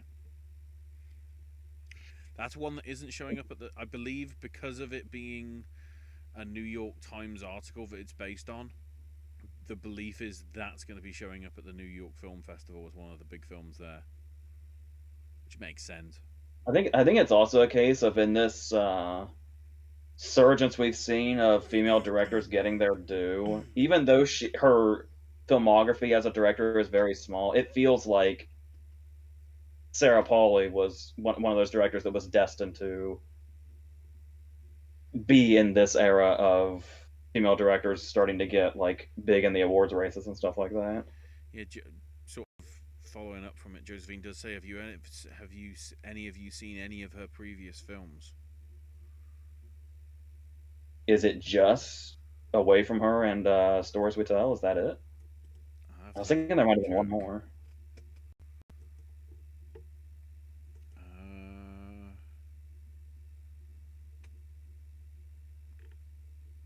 Let's have a quick look. I don't remember much about the specifics of Stories We Tell. I just remember it being very unique in like what it was, where it's like kind of documentary, but kind of not, but mostly. She directed that documentary A Better Man. Yeah, the only other stuff would have been Take This Waltz and Away From Her. Oh, Take This Waltz, right. Yes, I love Take This Waltz. Yes, that's my favorite thing that she's done. And yeah, I literally just forgot that she did it just now, but um yeah, the performances in that movie are the characters aren't extremely likable, especially Williams, but the performances in that and the writing really, really, I do really love that movie.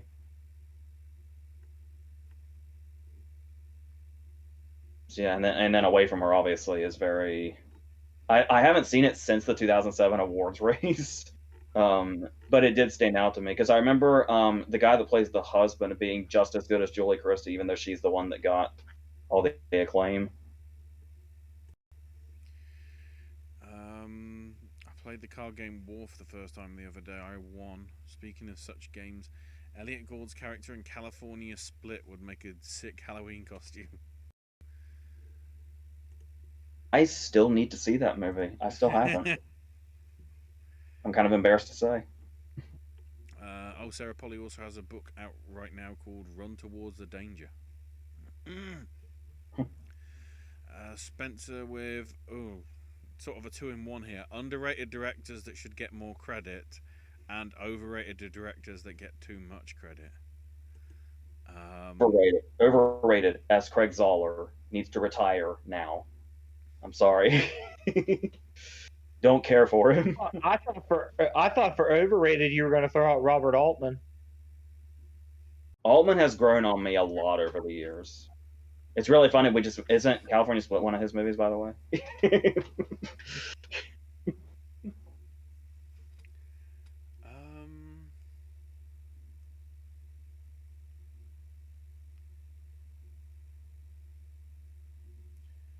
I mean, I want to say Michael Reeves in terms of underrated still, because I think more people need to see those two films, even if they are sort of. I don't even know whether Sorcerer's got a home media release. Witchfinder General's out like plenty. But overrated?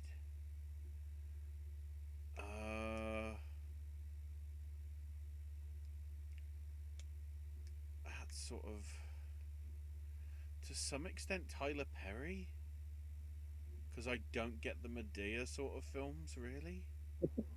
When he does stuff that isn't Medea, it's like, no, I get it, but because too much of his stuff is Medea, which doesn't carry over to an international audience, it sort of loses all momentum, and I don't get the hype, in all fairness.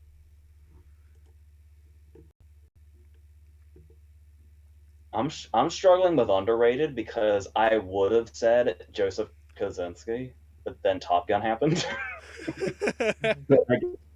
He's very much off the table now.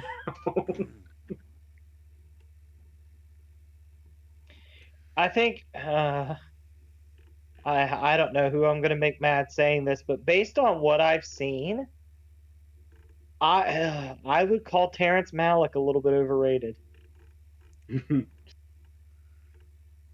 Have you watched The Thin Red Line yet? No, I haven't. Rewatching The Thin Red Line changed a lot for me. He's still got some shit. Like his latest stuff, like Song to Song and Knight of Cups and shit, all that shit that blends together. Mm-hmm. That I don't care for. But like going back to, even if you go back to stuff like Days of Heaven, there's worthwhile Malick stuff for sure. I just wouldn't recommend his most recent stuff, even though I think his fans will take any kind. I don't know if it's because I've been staring at X this whole time from where I took it off the shelf for earlier in this video.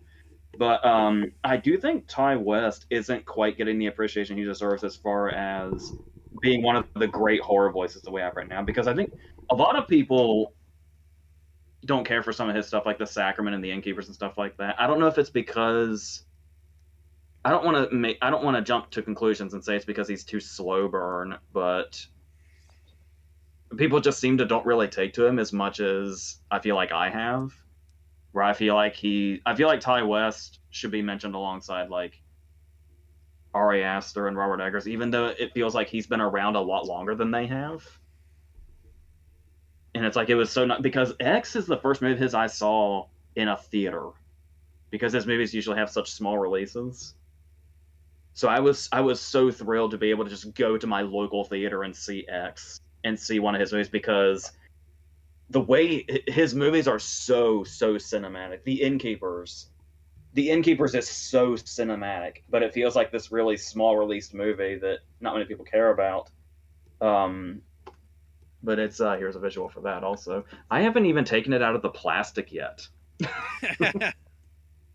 Um, but yeah, I would say he's definitely an answer for me for underrated and not quite getting their due. Even though critics seem to like him and X was pretty acclaimed, but I think he's one of like our kind of our top horror voices right now.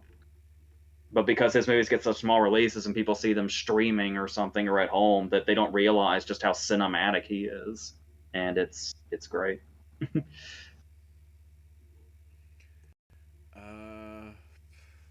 Thoughts on the film Affliction? Asks Spencer. I don't remember much about that. That's another Schrader, right? That's the one that James Coburn won his Oscar for. That's one where I don't really remember much about the specific details of the movie, but I remember the performances really standing out. Which obviously makes because Nolte was nominated and Coburn won. That's kind of a given, but I don't have much else to offer apart from that. But I remember it definitely being worthwhile. So, and I'd love to see it again at some point, especially with this sort of newfound praise for Schrader that I have just for existing.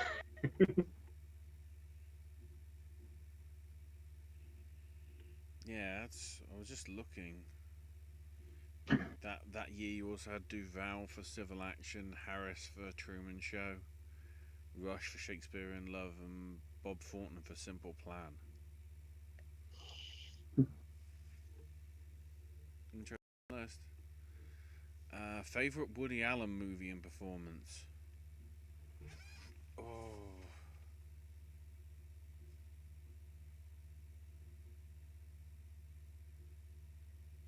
I always loved Deconstructing Harry. It really annoys me when people talk about how Woody Allen made the same movie for his whole career. Woody Allen has made the same movie a lot of times, but he's also got some really off the wall shit. I love Bullets Over Broadway a lot. That would have to be towards the top. But Deconstructing Harry is just such its own thing, where movies like that just typically don't exist.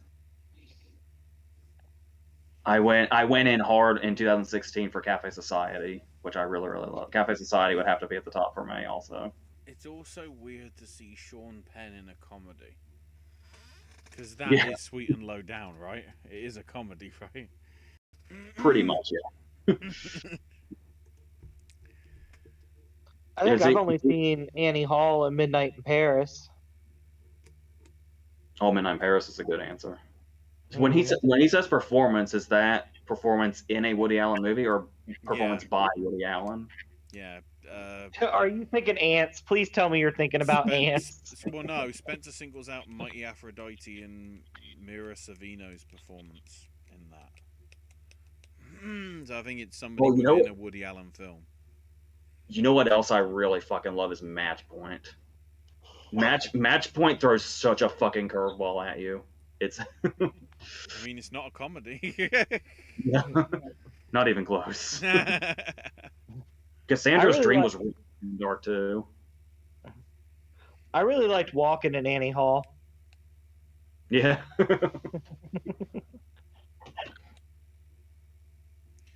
Josephine says, look up movies where people died on the set, see what lists come up. The Crow. Deadpool? Or was it? No, Deadpool 2 it wouldn't have been, wouldn't it? You just said The Crow like you've been waiting for that question your whole life.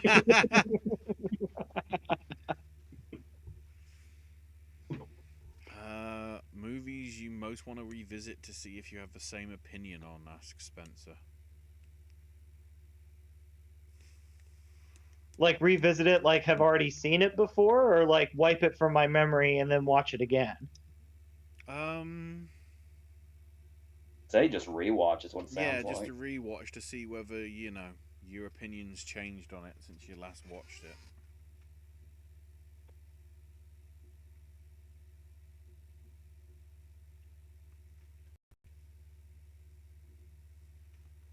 It's funny you bring them up. There's a few Altmans that come to mind. I've been doing a McCabe, lot of rewatches lately, so I have to kind of single out what's on my list to rewatch that I haven't rewatched yet. yeah, because one of the first things I thought of was McCabe and Mrs. Miller. I've had Altman on the brain so much lately. I think it's ever since we did the very first movie club with the player, like Altman has not left my mind. I've only seen each one once. This is a recent answer. I've only seen each one once, but I would be interested to rewatch the Creed movies to see if they're really as good as I remember them being the first time. Oh, have you never rewatched them? No, I've watched each one of them once, but I really want to see, especially since I rewatched Rocky recently. I recently said that I thought that the Creed movies might be a little better, and I want to rewatch the Creed movies to see if I still feel that way. I just said that like I was surprised, but I just remembered that I haven't watched Creed 2 since the theater, so I Mm-hmm. For a new answer, I can't wait to rewatch Nope because the way that's been growing in my head has been really beneficial. I already love it, but I feel like it's gonna get better as it goes, especially when you know like what it is, just as a whole. It'll be much more. You can digest it a lot more. That's interesting. I was looking that up because I thought it was coming out this year. Last week they announced that Creed 3 has been postponed to March instead of Oh yeah. November. You know, I have another answer to this actually, and there's also a reason for it. A movie I've been wanting to revisit for a long time now because of the seemingly constant praise I've been hearing for it recently is Signs. The reason I have yet to revisit Signs is because I know streaming exists. I don't know which one it would be on or anything, but I don't like to stream movies that I own. It just seems like why do I have this otherwise? um, this shelf that you can't see over here with the S's on it goes all the way to the corner of the room, the very corner of the room, and then the entertainment center is there also. And Signs is the last movie on the top row of that shelf.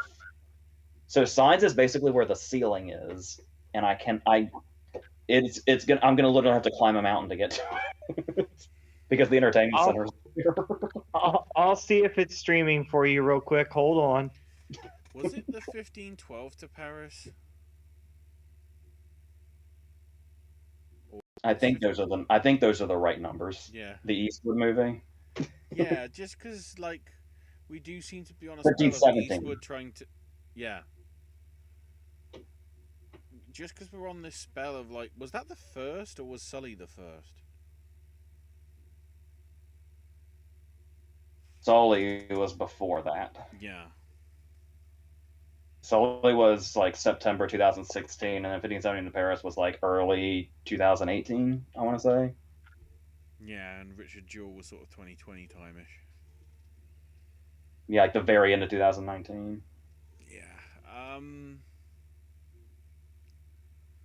I probably want to revisit that just because I just remember it getting all the criticism for the sort of the real people being in it and not being that good, and I'm just like sort of like I feel like I want to go back and like, were they actually that bad, or have I seen like professional actors do worse jobs in other films?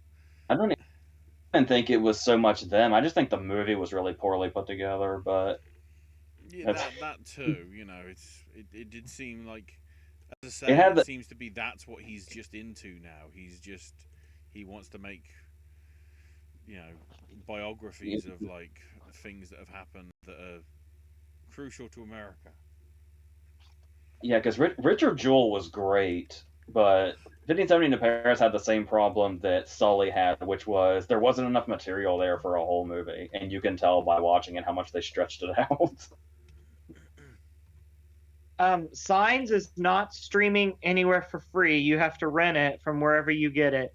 But I have to point this out. The Roku description of Mel Gibson's character, it doesn't call him a former preacher. It doesn't call him a farmer. It doesn't call him a father. It refers to him as a Pennsylvanian. It literally says, with the help of his brother, a Pennsylvanian investigates the appearance of 500-foot diameter circle. So the thing that you need to know the most about Mel Gibson in Signs is that he's from Pennsylvania.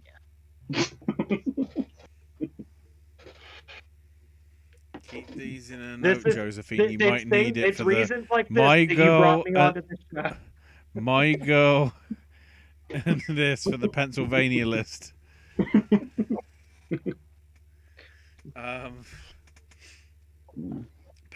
In memory of his passing, favorite Paul Sorvino performance.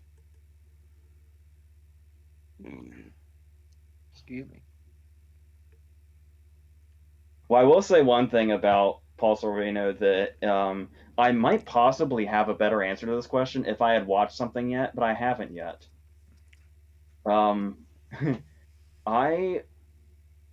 When you see the articles, when you saw the headlines, it called him like Goodfellas. The headline I saw was Goodfellas star and that championship season star. And that championship season is something that I blind bought a while back, but I haven't watched yet. But I will say, you'll notice these are in alphabetical order, and these are where the C's are. Now, of course, that championship season will be under T because of that. But apparently, because I blind bought it not knowing what it was, I thought it said the championship season. So it's been under my C's this whole time. And I was looking for it because I was like, that movie sounds really familiar. I think I blind bought it once, and I couldn't find it in the T's. That's because, like a dumbass, I have it in the C's. So I'm looking forward to see. That's an insane cast that I'm looking at here. D'Onofrio, Tony Shalhoub, Gary Sinise, and Sorvino.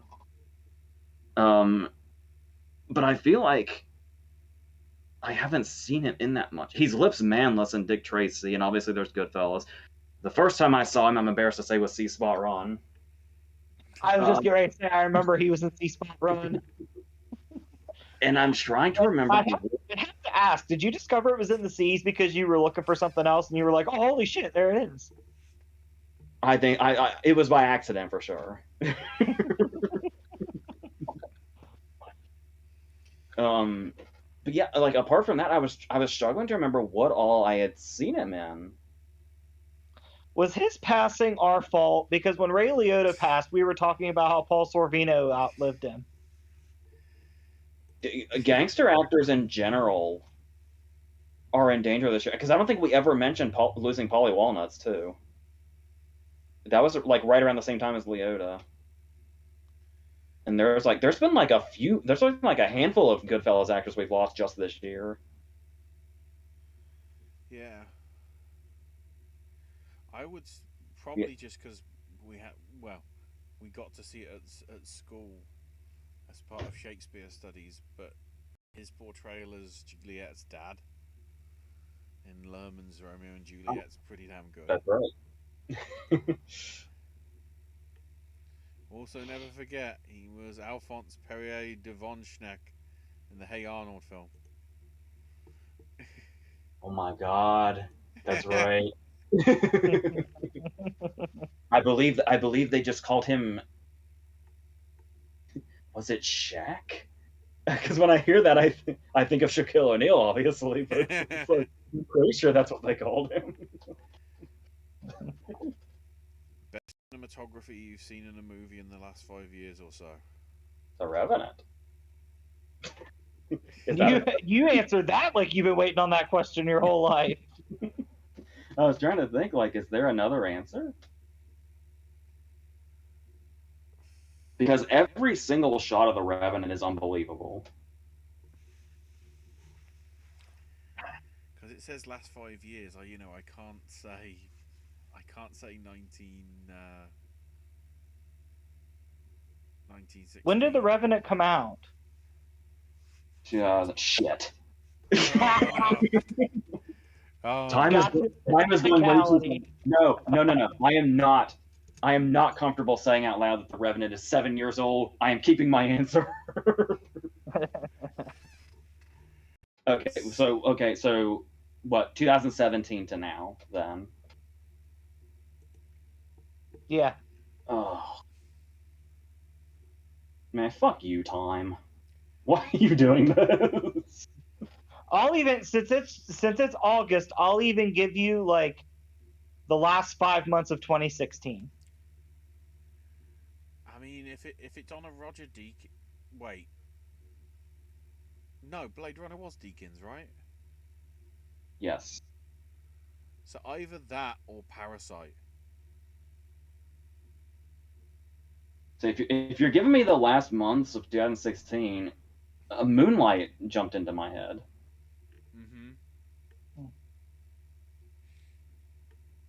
Because I know some people hear this question, they're probably screaming Blade Runner at the top of their lungs, but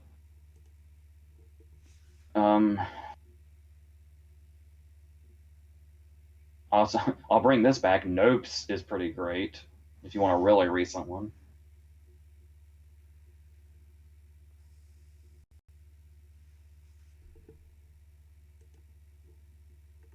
I like the cinematography for the Batman. Yeah. Yeah, that's certainly a movie one. I'm trying to give myself a starting point and try to remember the Oscar winners for cinematography in the last 5 years. The first and last in the last 5 years have been Blade Runner and Dune. I'm trying to remember what all was in between. Best cinematography. Roma was in there.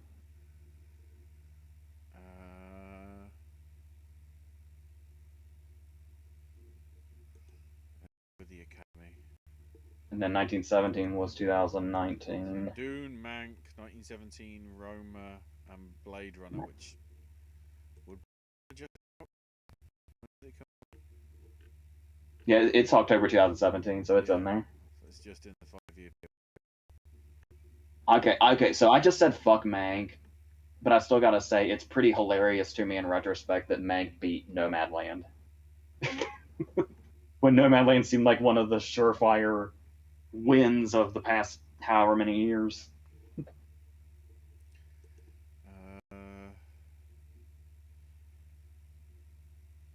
Spencer also says best production design work you've seen in the last 5 years or so.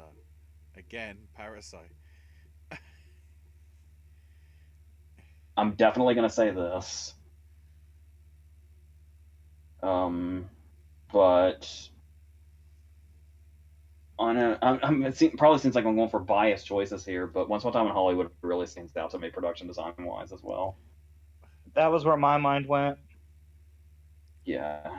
By the way, for people that are now having to click on the YouTube video because you've got it in the background because you're listening to us, AJ pointed to his Mary Poppins Returns poster, so that's what he meant by this.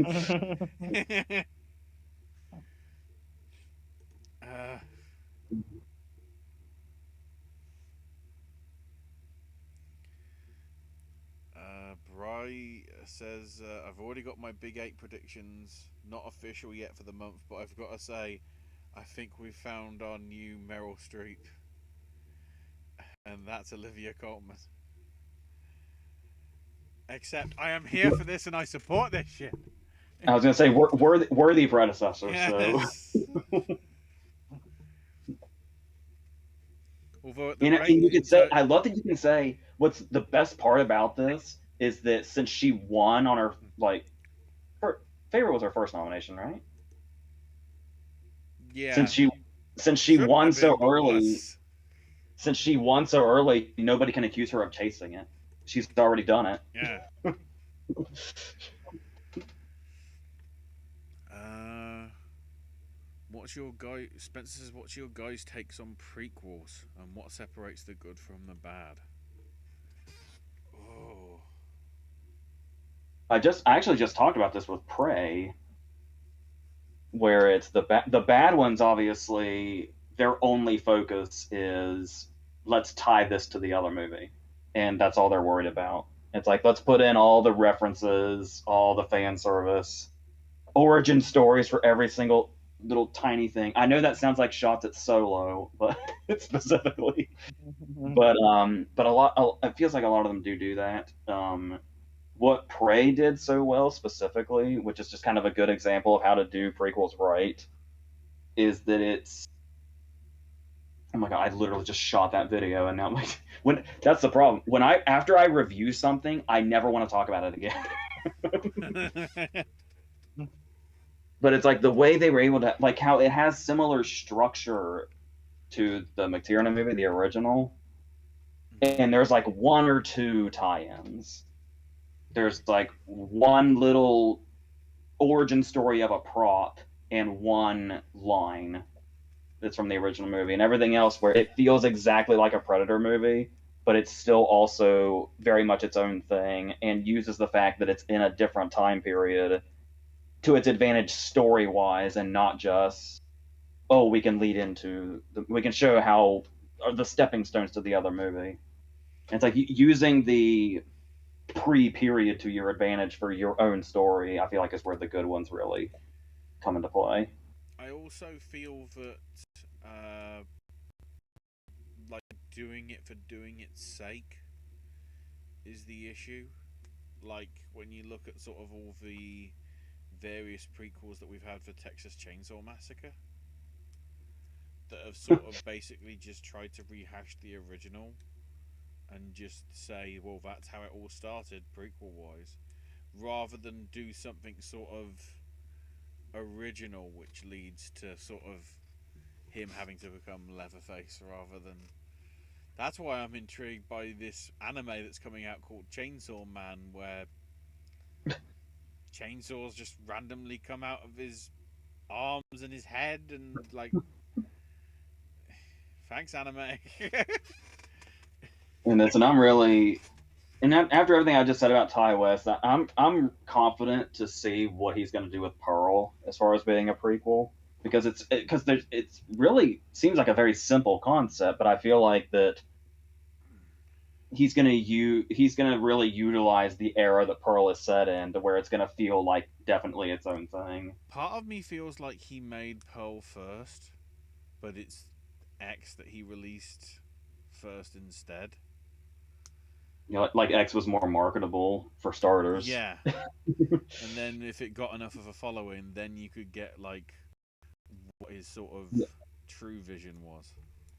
Yeah, it's funny you say that because I was just thinking like, why do I have a feeling Pearl's not going to have the release that X did? Why do I feel like Pearl's going to be much more of a limited run than a mainstream movie the way X was? I mean, I was trying to look at what other films are coming out around that time, like what it's going to be going up against. I mean, you got The Woman King, See How They Run, which will be somewhat mainstream. Don't Worry, Darling, and Catherine Called Birdie, Blonde. So, Yeah, there's a Catherine chance Called it might Birdie get a and run. What's that? There's a chance it might get a run. I guess the sort of the window that it has is up until October 14th for Halloween ends. So it's got sort of like 3 or 4 weeks to run. You're saying stuff like Catherine Called Birdie and Blonde are strictly streaming, aren't they? Or like mostly streaming. Yeah, Catherine Called Birdie is getting some. I mean, it's coming out in October, but yeah, Blonde is definitely Netflix only. Hocus Pocus 2, I'm pretty sure, is Disney Plus only. Yeah. Greatest Beer on Ever's Apple TV Plus, so it's going to be stuff on there. So, other than really Don't Worry, Darling, I don't think there's anything that's going to be really in for the mainstream until Halloween in October. So there's a chance, but it's A24. Do they actually give her a big release push for it? They are A24 is willing to go mainstream with its horror movies. So that's, I guess it's likely. We'll see. Because they hold back on everything else and go really limited, but when it's horror, no matter what it is, they'll give it a go.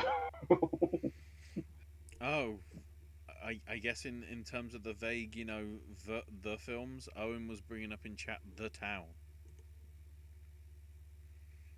Yeah, which is based on Prince of Thieves, which I could see why they might want to change that title. We just talked about Kevin Costner.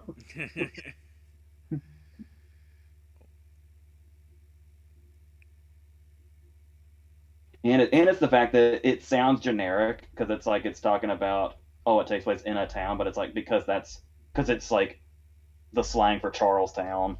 It like in context it makes more sense. Josephine has to clarify this isn't real, of course, but maybe the alternate title of the father should have been Dementia Diabolic. Wow, that's dark.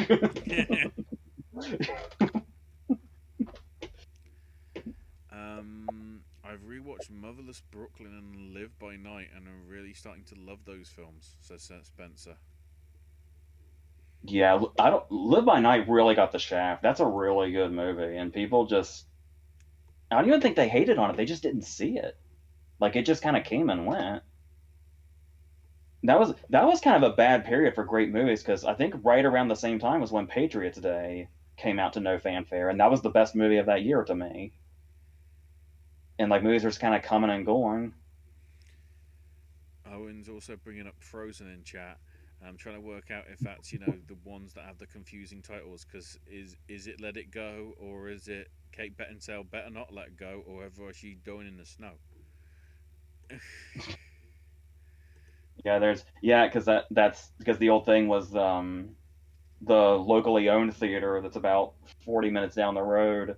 When Disney's Frozen was out, the poster on their website was for Adam Green's Frozen, the ski lift movie.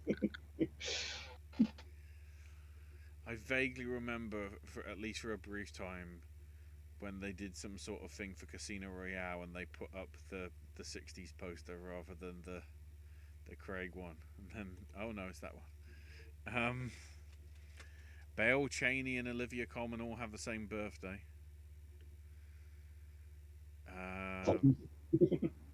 Owen mentioning David Carvey and George Bush. That's got to be SNL, right? Yeah. Is there a veteran actor or actress that you really want to see rewarded at the Oscars? Says Spencer Reed. Oh. For a competitive Oscar, because somebody immediately came to mind, but they just got an honorary Oscar recently. I was gonna say, are you bringing up Samuel?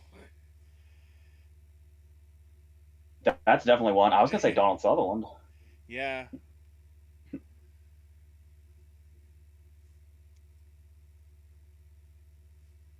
I love that Samuel was like, I'm not gonna try and win an Oscar. I just make films that I enjoy. Yeah, Jackson should have a number of at least nominations by this point, and obviously, at least, well, obviously, he should have one for Pulp Fiction. But I'm like I said, the more time goes on, the more I feel like he's the direction that Django should have gone awards wise. Much as I love DiCaprio and how that was the start of it, and I really love that Waltz won for that. But yeah, like I feel like if you could turn back time and go back a decade, because time sucks and Django's a decade old this year. I feel like Jackson might have been the direction that went. That he's the performance that really sticks. And then I love that with The Undoing, we still got to see what all Donald Sutherland's got going on. As up in age as he is now, he still can just rip you in two with dialogue. Does Harrison Ford have an honorary Oscar? No, not that I know of. I would like to see Harrison Ford just because I think Harrison Ford is one of the most significant actors as far as popular movies, box office. I think Harrison Ford's one of the most significant. Yeah, it'd be less for acting and for more for his contribution to movies. Yes. Let's try to look. That's basically what they said for Samuel L. Jackson, wasn't it? Was his contribution to the industry, even though he's a brilliant actor. Yeah, the wording was a cultural icon whose dynamic work has resonated across genres and generations and audiences worldwide. That's pretty accurate. I'm trying to look if there's. Steve Martin got one in 2013, Angela Lansbury that same year, Lauren Bacall in 2009, Altman in 2005, Poitier in 2001. I love that. I forget that Steve Martin has one. That's fantastic. Stanley Donen in 97. Considering how much I love Bedazzled. Not that American remake, although, you know, props. I was going to say 97 is really late for him. Mm-hmm. I know a lot of his movies aren't the best, but as a heavy contributor, and especially with what came out about him in the news, I would love to see some kind of dedication to Bruce Willis. Because it does suck that he's kind of getting overshadowed with all the straight to streaming shit he's been doing. But and it's really like is that, you know, people abusing status and everything with that, like making him do all these films, or of course is that his estate sort of like give him stuff to pass on to his family and whatever. Yeah, because people like to say he hasn't been a good actor for a very long time. Like people say, like, when Kevin Smith's stories on the set of Cop Out started to come out, I feel like might have been somewhat of a turning point. And people are like, "Oh, he hasn't been good in over a decade." But Moonrise Kingdom and Looper were the same year in 2012, and he's great in both of those. I think Bruce Willis's comedy is very underrated. Yeah, which is hilarious to say given his starting point was Moonlight is basically a sitcom, isn't it? Yeah, I think it's considered one. And then my all-time favorite episode of Friends is the one where he dances in the mirror. I will still stick by. I absolutely love The Whole Nine Yards. The Whole Nine Yards gets me every time. The Whole Nine Yards has Movie Club written all over it. I do feel that he did a good job in Motherless Brooklyn in the little bit that he did have.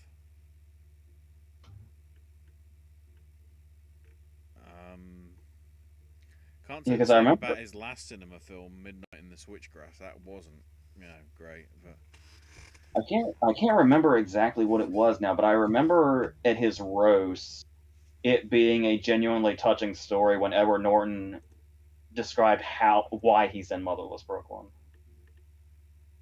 But I can't remember the details of the story now. I can't.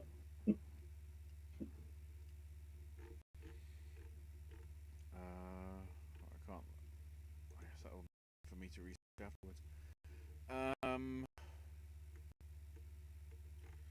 Scrolling through.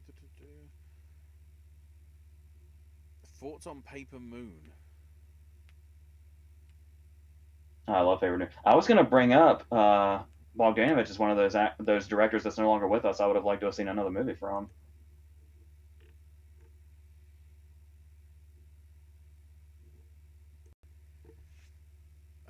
I wish I had more thoughts, but it's been a while since I saw it. Favorite joke? But I remember really loving it, and loving the. Well, I know it's not exactly brain surgery. Why Ryan O'Neal and Tatum O'Neal would have good chemistry, but at least at that time.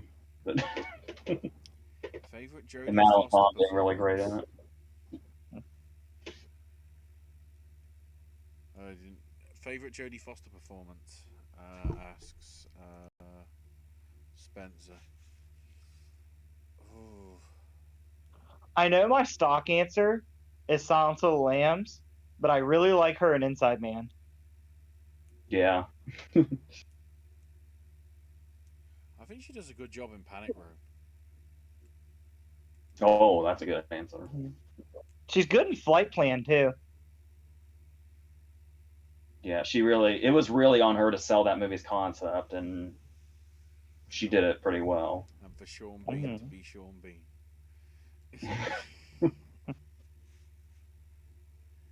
Yeah, there's no other answer but Silence of the Lambs. So I'm almost trying to think of like an honorable mention. Taxi Driver, of course, would be up there. Bugsy Malone? Yeah.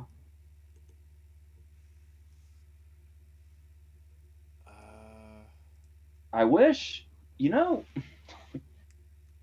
Brave One is one of those movies that I wish was better than it was because there's a lot of potential there. But it's really not that great.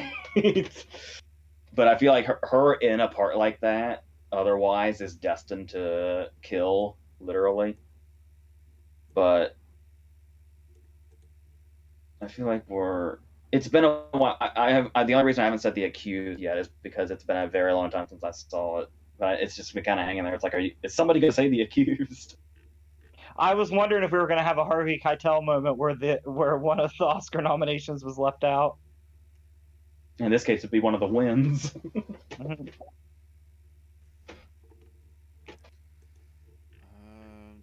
think if there's anything else.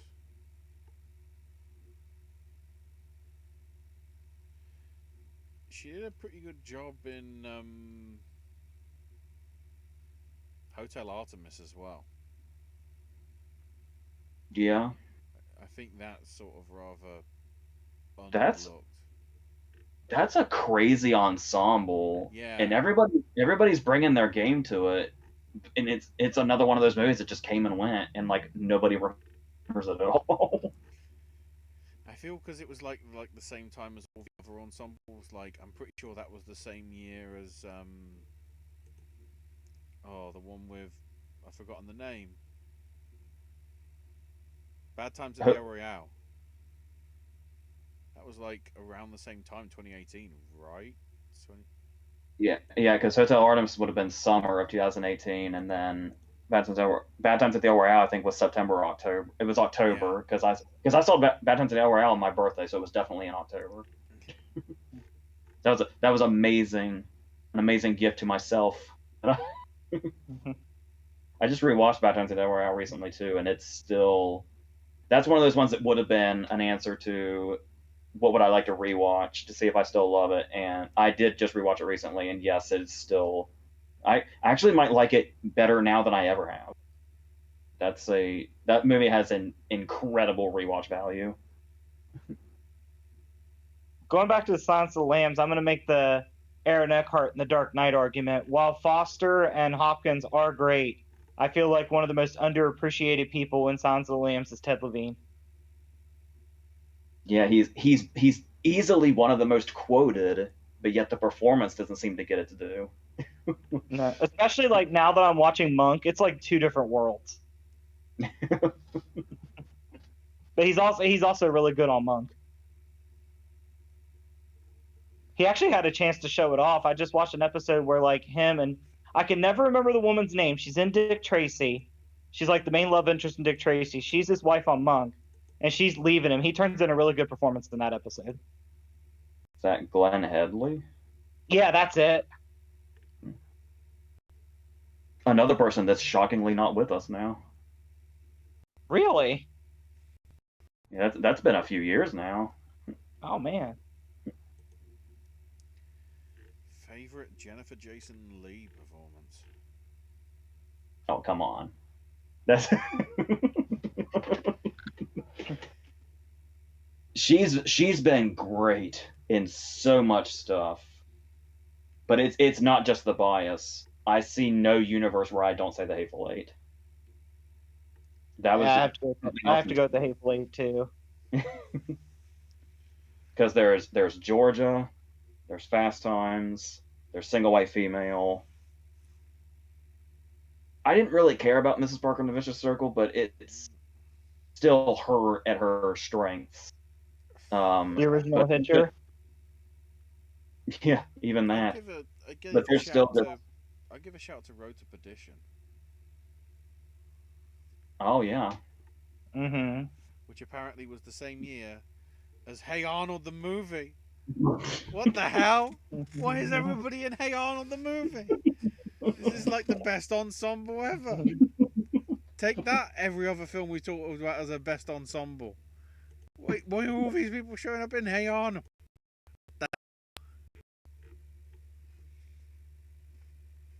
There's also I don't even know if I want to say this, but now I've gone this far.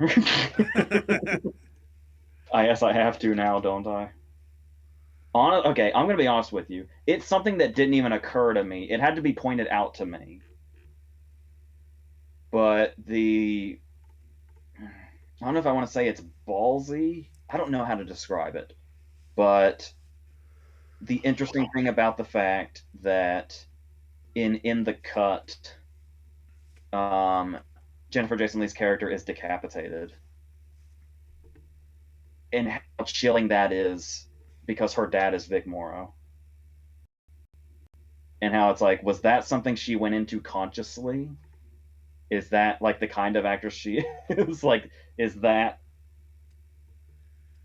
And like, it's weird that it never occurred to me, but once it was pointed out to me, it's like, oh man, she went there with that, whether it was intentional or not.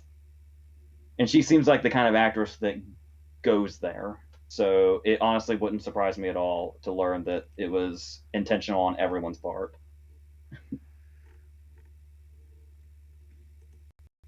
Also, shout out to Anomalisa. And she's showing up in Chris Pine's directorial debut, apparently, at some point next year. He's writing.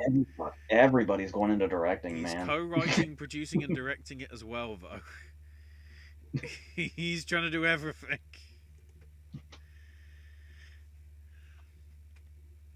And because of that, he's managed to pull in Annette Bening and Danny DeVito and Ariana DeBose as well. Holy shit.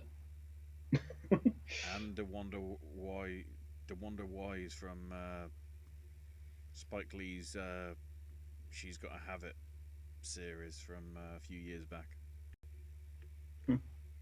Chris, you crazy man. Although I'm intrigued as to why it's called. Oh, okay. A man tending to a swimming pool uncovers a sizable water heist similar to Chinatown. Okay. I'm intrigued. We'll see what happens in 12 months. Favorite Sissy Spacek performance? I don't want to say like the obvious stuff, so that's why I'm saying The Old Man and the Gun. Her and Redford are just like perfect in that. Why not? I'll throw out Blast from the Past. Generally, Blast from the Past, an actual Blast from the Past. And Walken back. Walken and Brendan Fraser are back. Yeah. Obviously we have to just say Coal Miner's daughter's name real quick. Yeah, Spencer does mention that in response to Josephine's question. Yeah, Coal Miner's daughter. Mm-hmm. I'm very particular to Carrie and In the Bedroom. Oh man, the look she gives when she's covered in the pig's blood, that's still nightmare fuel. Almost 50 years later. I was gonna say, it's one of the things that always intrigued me was the kind of movie that is. That is like, at its core, a sleazy De Palma horror movie. And to know the lengths, obviously, that they had to go that both Sissy Spacek and Piper Laurie are Oscar nominees because of that movie. I was gonna say something. The show that like I said, I was part of the feedback process on it, so I only saw the first 2 episodes. But that show that she has right now that has a different title than when I saw it with J.K. Simmons. The first episode of that show could have just been a short film, and it would have been satisfying because they were so good in it before it got all going into its sci-fi plots. When it was just about her and J.K. Simmons being old people with a slight sci-fi element, like a Mike Cahill movie or something. I really love that. And there's a scene where in the first episode where she has to go see an old friend that has Alzheimer's. That's so like heart shattering, and she just really killed the first episode of that show. But yeah.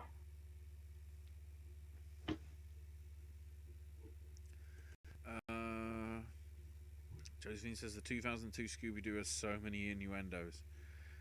Don't think I'm a pervert, but favorite innuendos in movies. I mean, I gotta go with Bond. Yeah, insert innuendo here. I mean, it's kind of the grandfather of it.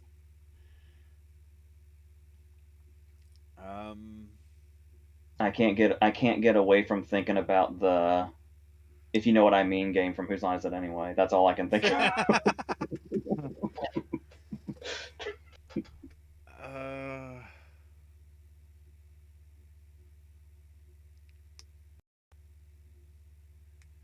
To be honest, the best one is the bloody. I think it's just the first 2 Austin Powers films, or it might have been in the third one, where they all the whole different cut to somebody else, and sometimes it's just a cameo and whatever. It looks like That's Johnson. 2 and 3.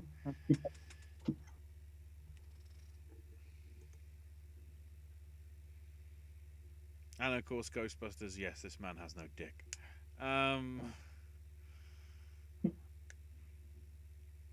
Scooby-Doo and the Monsters Unleashed is a blast, 100 times better than Scoob, says Spencer.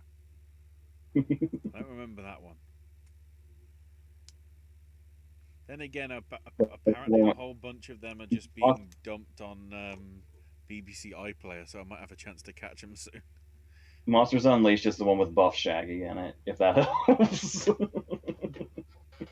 And it's the one where Fred says, "I think Coolsville sucks." Supposedly Shazam. The best video of all time on YouTube in the history of forever was, I don't know if it's still up or not, but somebody took Evanescence's "Bring Me to Life" video, but they replaced when he says "Wake Me Up" with Fred saying "Coolsville sucks." I've I only hope seen it's still up somewhere. the only one I've only seen is Pro ZB's goofy version of Evanescence's song. Wake me up. Like, it was just, yes. As soon as I hear that, I was like, yes. Supposedly the Shazam 2 test screenings had similar reactions to Batgirl. And Shazam 2 still happening. When you're struggling to get a villain, it's like, oh, get Helen Mirren in it. Alright. I will stay confident in Shazam as long as Sandberg is still doing it, though. Then again, Patty Jenkins and Wonder Woman, so I don't know. Josephine says one YouTuber, John Campea, calls what Zaslav are doing the acts of Zaslav. I mean, that's problematic because that's like giving him the attention, which is what he wants, I think.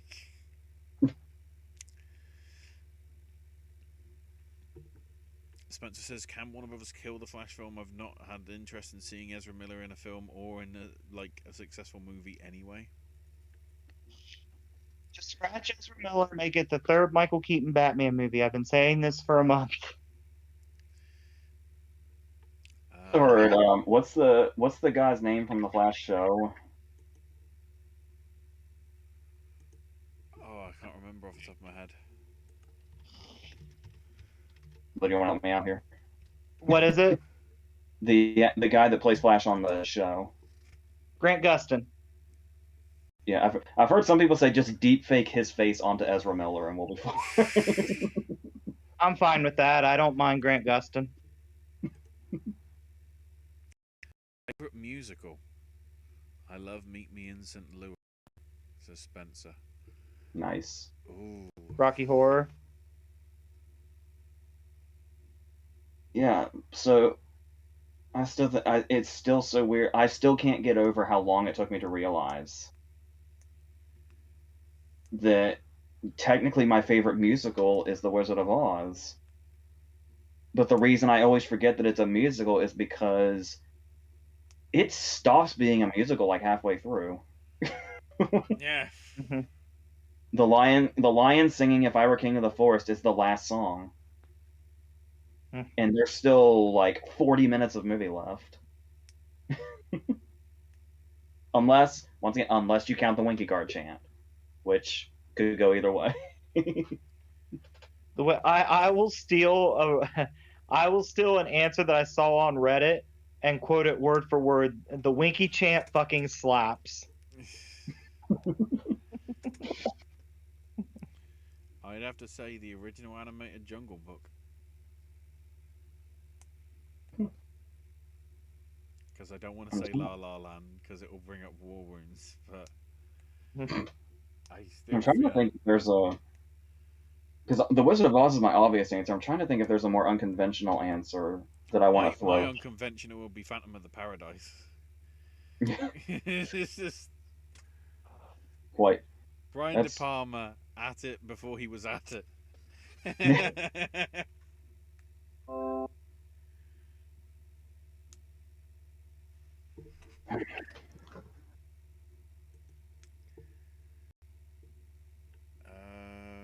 Cabin in the Sky is really good too, says Spencer. Yes. Josephine That's says... That's one of my go-to answers for after. Oh, is that when we were talking about afterlife movies? Yeah, I think so. Bryce says sometime next weekend I'll be watching Lightyear on Disney Plus, and the one I'm dreading. In order for me to do my next video after a parade vlog for the Spider-Man movie ranking, I have to rewatch Morbius. It's a Morbin time. So, I'm just honestly really tired of these movies that just literally have nothing going for them, being immortalized by memes. And it's like there's literally nothing to Morbius. It's not honest. It's obviously it's bad, but it's not bad enough to warrant all this attention. It's just out there existing. And it had very easily just flown under the radar and been forgotten. But people are really trying to there are those movies that have followings like this back in the day, and they always happened really gradually and over years, sometimes decades. And it's like people trying to force bad movies into being cult followings as soon as they come out is one of the things I really hate about the internet age. But maybe that's just me being, a get off my lawn kind of person or something. Old man yelling at cloud. Yeah, probably. Because I thought I didn't like. I mean, I get it much more than I get the Morbius thing, but Cats was just boring to me. That's all it was. As soon as I walked out of the theater, I almost completely forgot about it. And it's still a go-to lazy punchline when anything comes up. And it just feels so forced to me, and I can't stand it. It's like, if movies are that mediocre, just let them fucking die. That's what they were made to do. You're the one, if you hate these movies so much, you're the ones keeping them alive. Why don't you find the stuff that's like good that you enjoy unironically, maybe? That is much more worthwhile ways to spend life. To me, anyway. This is all opinion based, of course. Do whatever the fuck you want. you want to watch Morbius 20 times just so you can tell your friends that you did, and they might mildly chuckle at you, that's your life, man.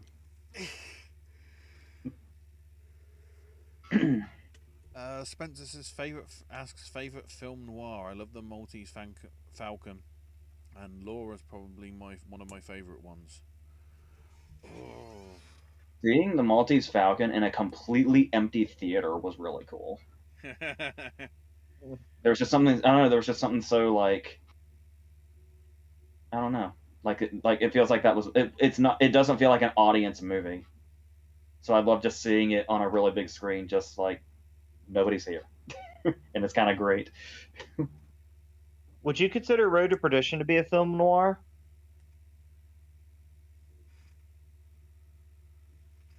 That's hard to say because noir's definition is so people are so liberal with it. Sometimes I have a hard time telling what even is anymore. Because when I think of film noir, I think of like femme fatales and smoke-filled offices and narration and like detective stories. So LA Confidential then. that was going to be mine. Yeah. LA Confidential is a good answer. Yeah, and it's like one of the few like actual effective callbacks to the noir era that we have. Yeah. Like a lot of movies have tried. I think LA Confidential is the closest we've ever gotten to the real thing. Hi, Black Dahlia. You tried.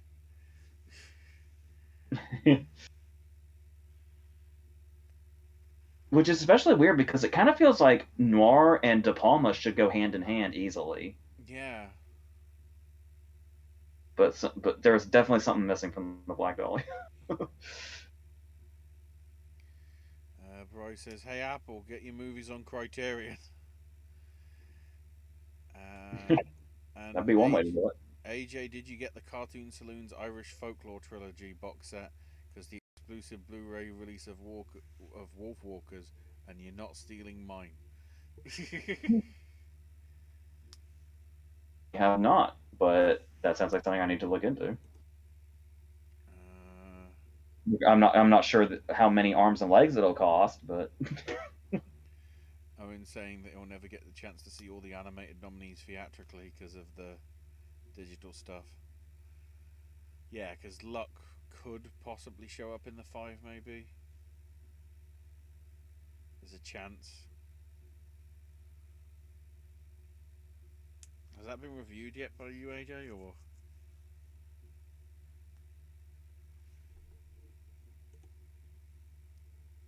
I'm not entirely sure what that is. The animated thing. With the cats. No. It's on Apple Plus. It's John Lasseter being desperate. Trying to get his career back on the case.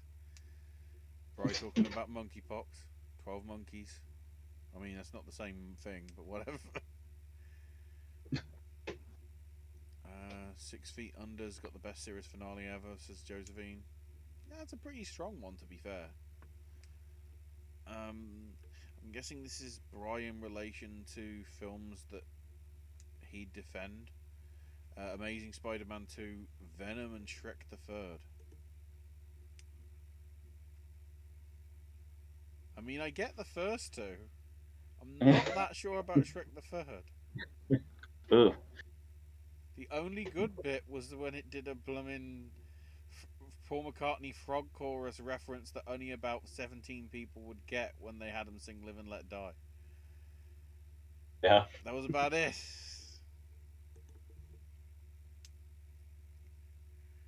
I blame Timberlake. Hi Cassie. Sorry it's late to getting hi to you, but I'm looking at other stuff. Then again, Christopher Lloyd was in Oogie Loves and the Big Balloon Adventure. He was also in Hey Arnold the movie. God damn it! If you're gonna throw anybody under the bus for Oogie Loves, you gotta also throw Carrie Elwes and Chaz, and wasn't there somebody else? There was an actress, and it's like that's. I don't know that we can since there were so many of them. I don't know if we can blame all of them. So, I just love that reviews compared Cary Elwes' cowboy to the cowboy from Mulholland Drive because it was weirdly accurate. True.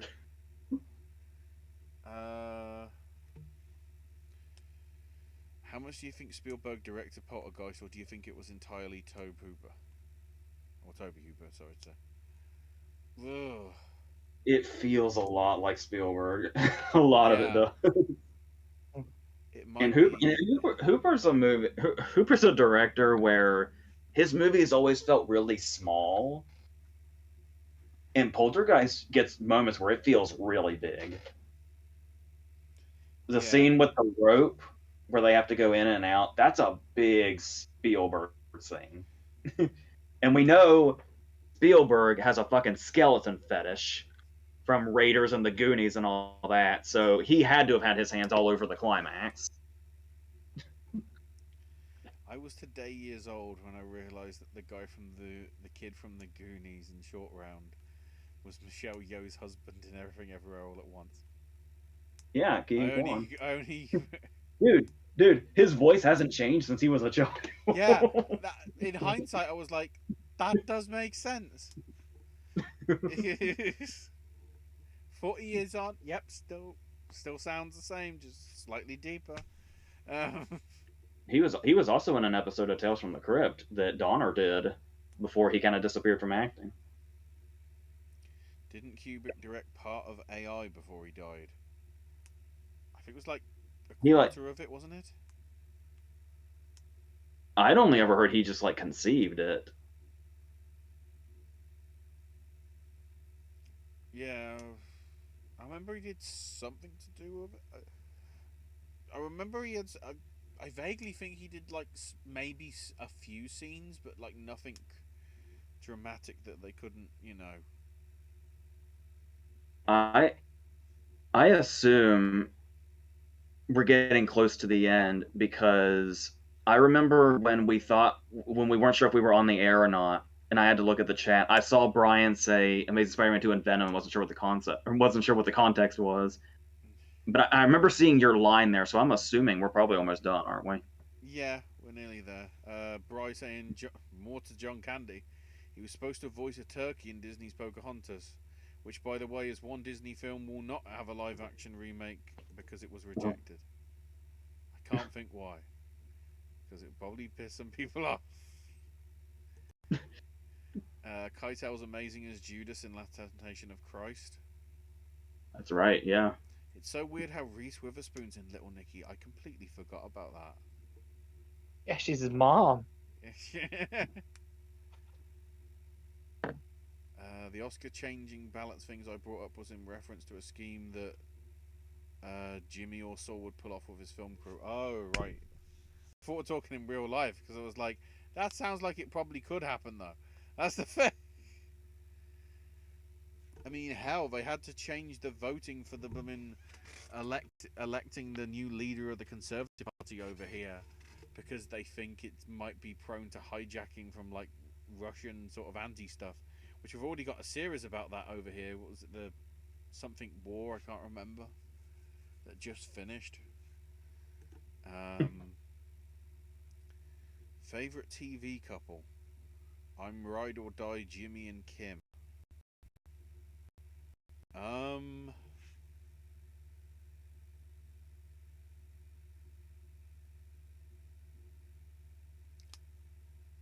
Trying to think. I gotta go with Homer and Marge. Yeah.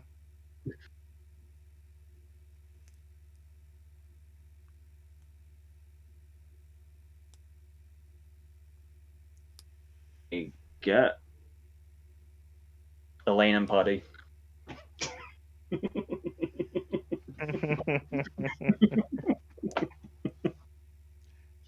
Dick Dastardly and Muttley.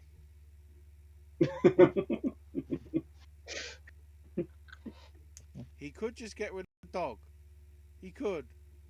But that laughs too much.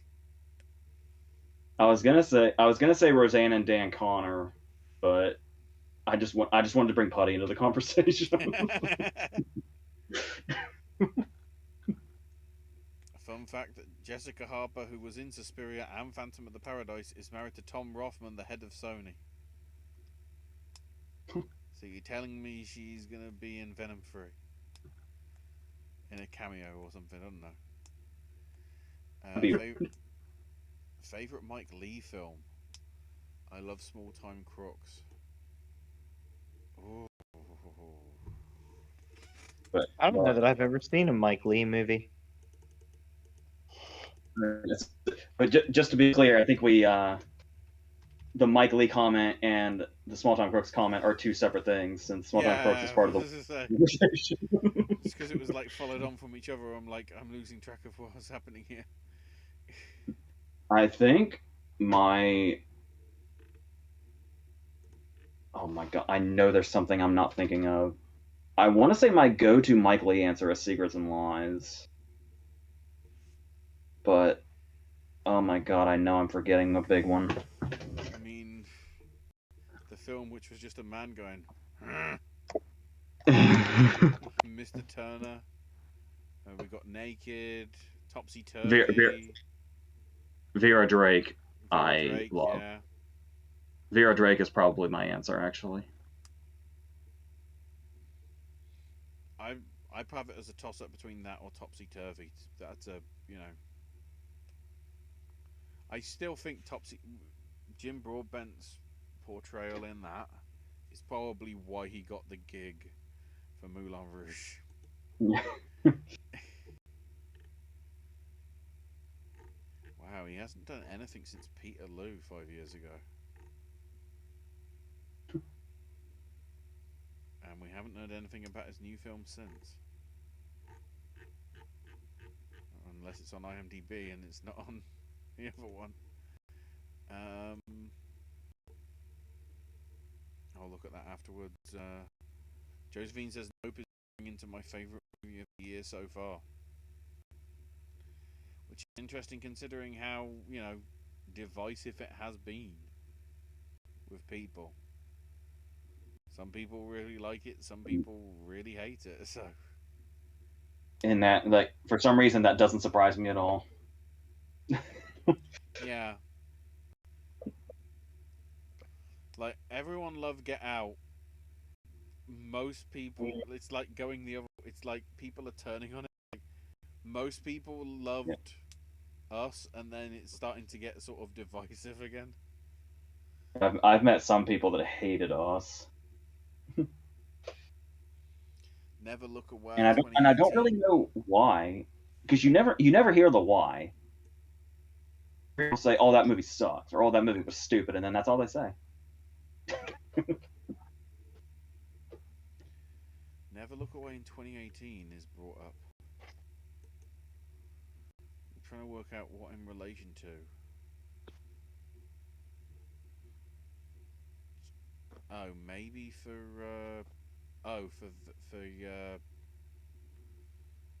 it was nominated in foreign language and cinematography for Never Look Away. So, and Josephine with the last thing says, I'd like to see Ed Harris with an honorary Oscar.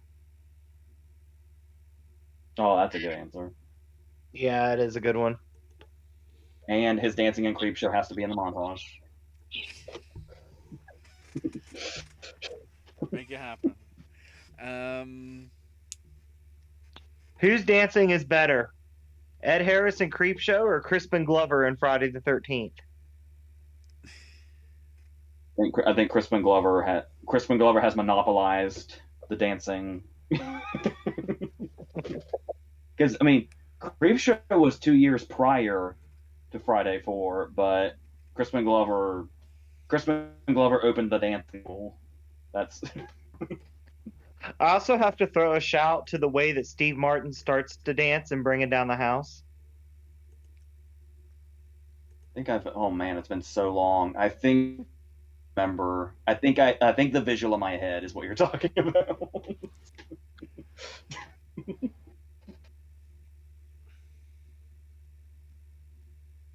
So, I think with that, on the news that Top Gun is officially higher grossing than Titanic.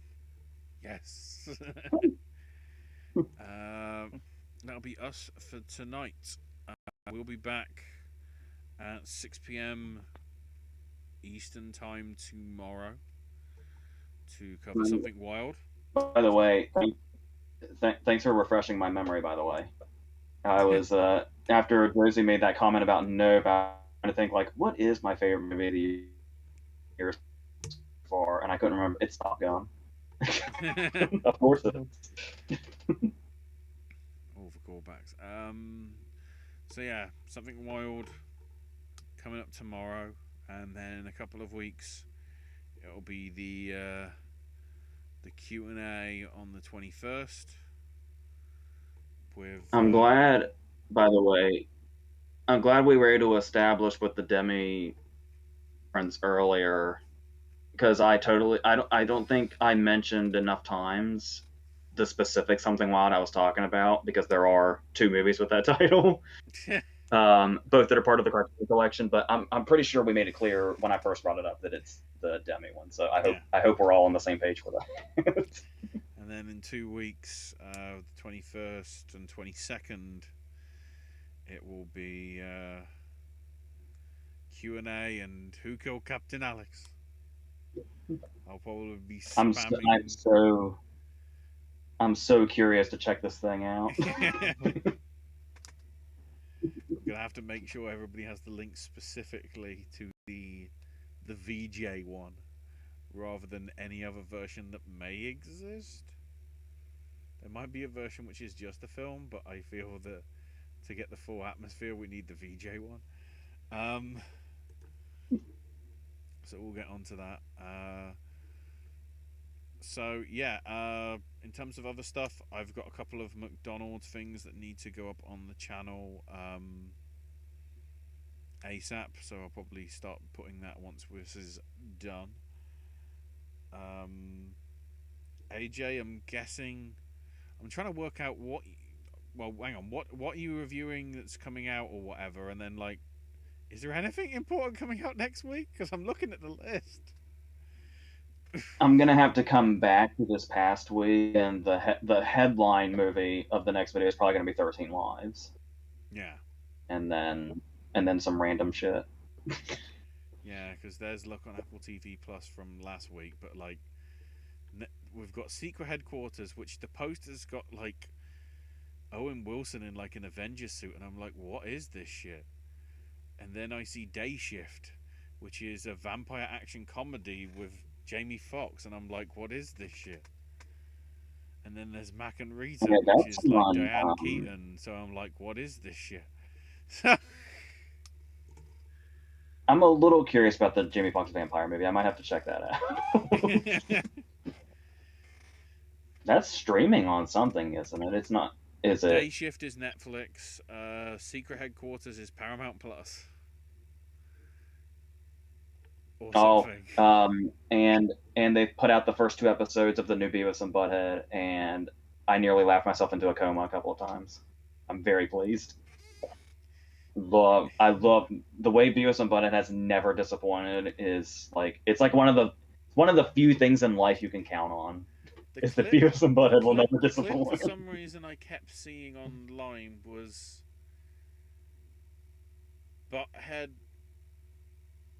grinding the sofa to BTS's Dynamite or something. Butthead catches him doing it. Yeah. And that's one of the things that made me about laugh myself to death. Is Butthead, not just that Beavis is dancing, but the way Butthead reacts to it is chef's kiss.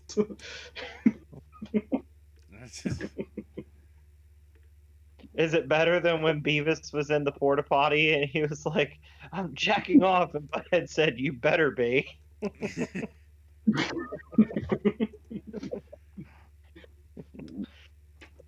So we've got that coming up. Versus at the end, for next month. Through September and October is going to be almost nothing but versus. And I am currently filming. The reason I've been here the past couple of weeks is I'm filming those right now, so those are definitely happening. And I hope you all have fun with that when that happens. And then guess we can probably do it at the end of the month. So, like in 3 weeks from now, a special bonus one where I guess the first predictions come in. Which would make Yes. sense because that would be right before Venice actually kicks off and we sort of get an actual early idea. This is the old, hopes and dreams are on the dartboard and somebody's going to get a dart in the head, Shaun of the Dead style.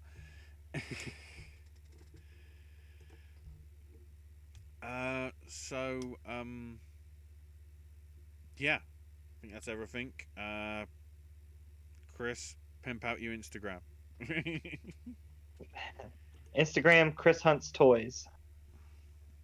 There will be I'm going to a show on Saturday in Carlisle, Pennsylvania. It's the Toy for the Ages show, so I'll have pictures up on Instagram from that convention, plus some things that I looked at of interest, and then I'll have a post of the things that I actually picked up at that convention. You can find me on Twitter at AshIsMyNameUK. AJ cannot be found on social media. And just like Keith Richards, cannot be killed by conventional weapons, including sporks.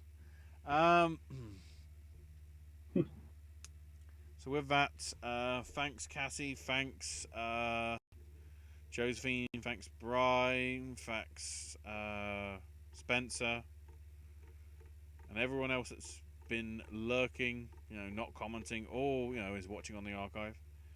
Thank you for watching and listening, and ing. And until tomorrow, boys and girls. Hot damn!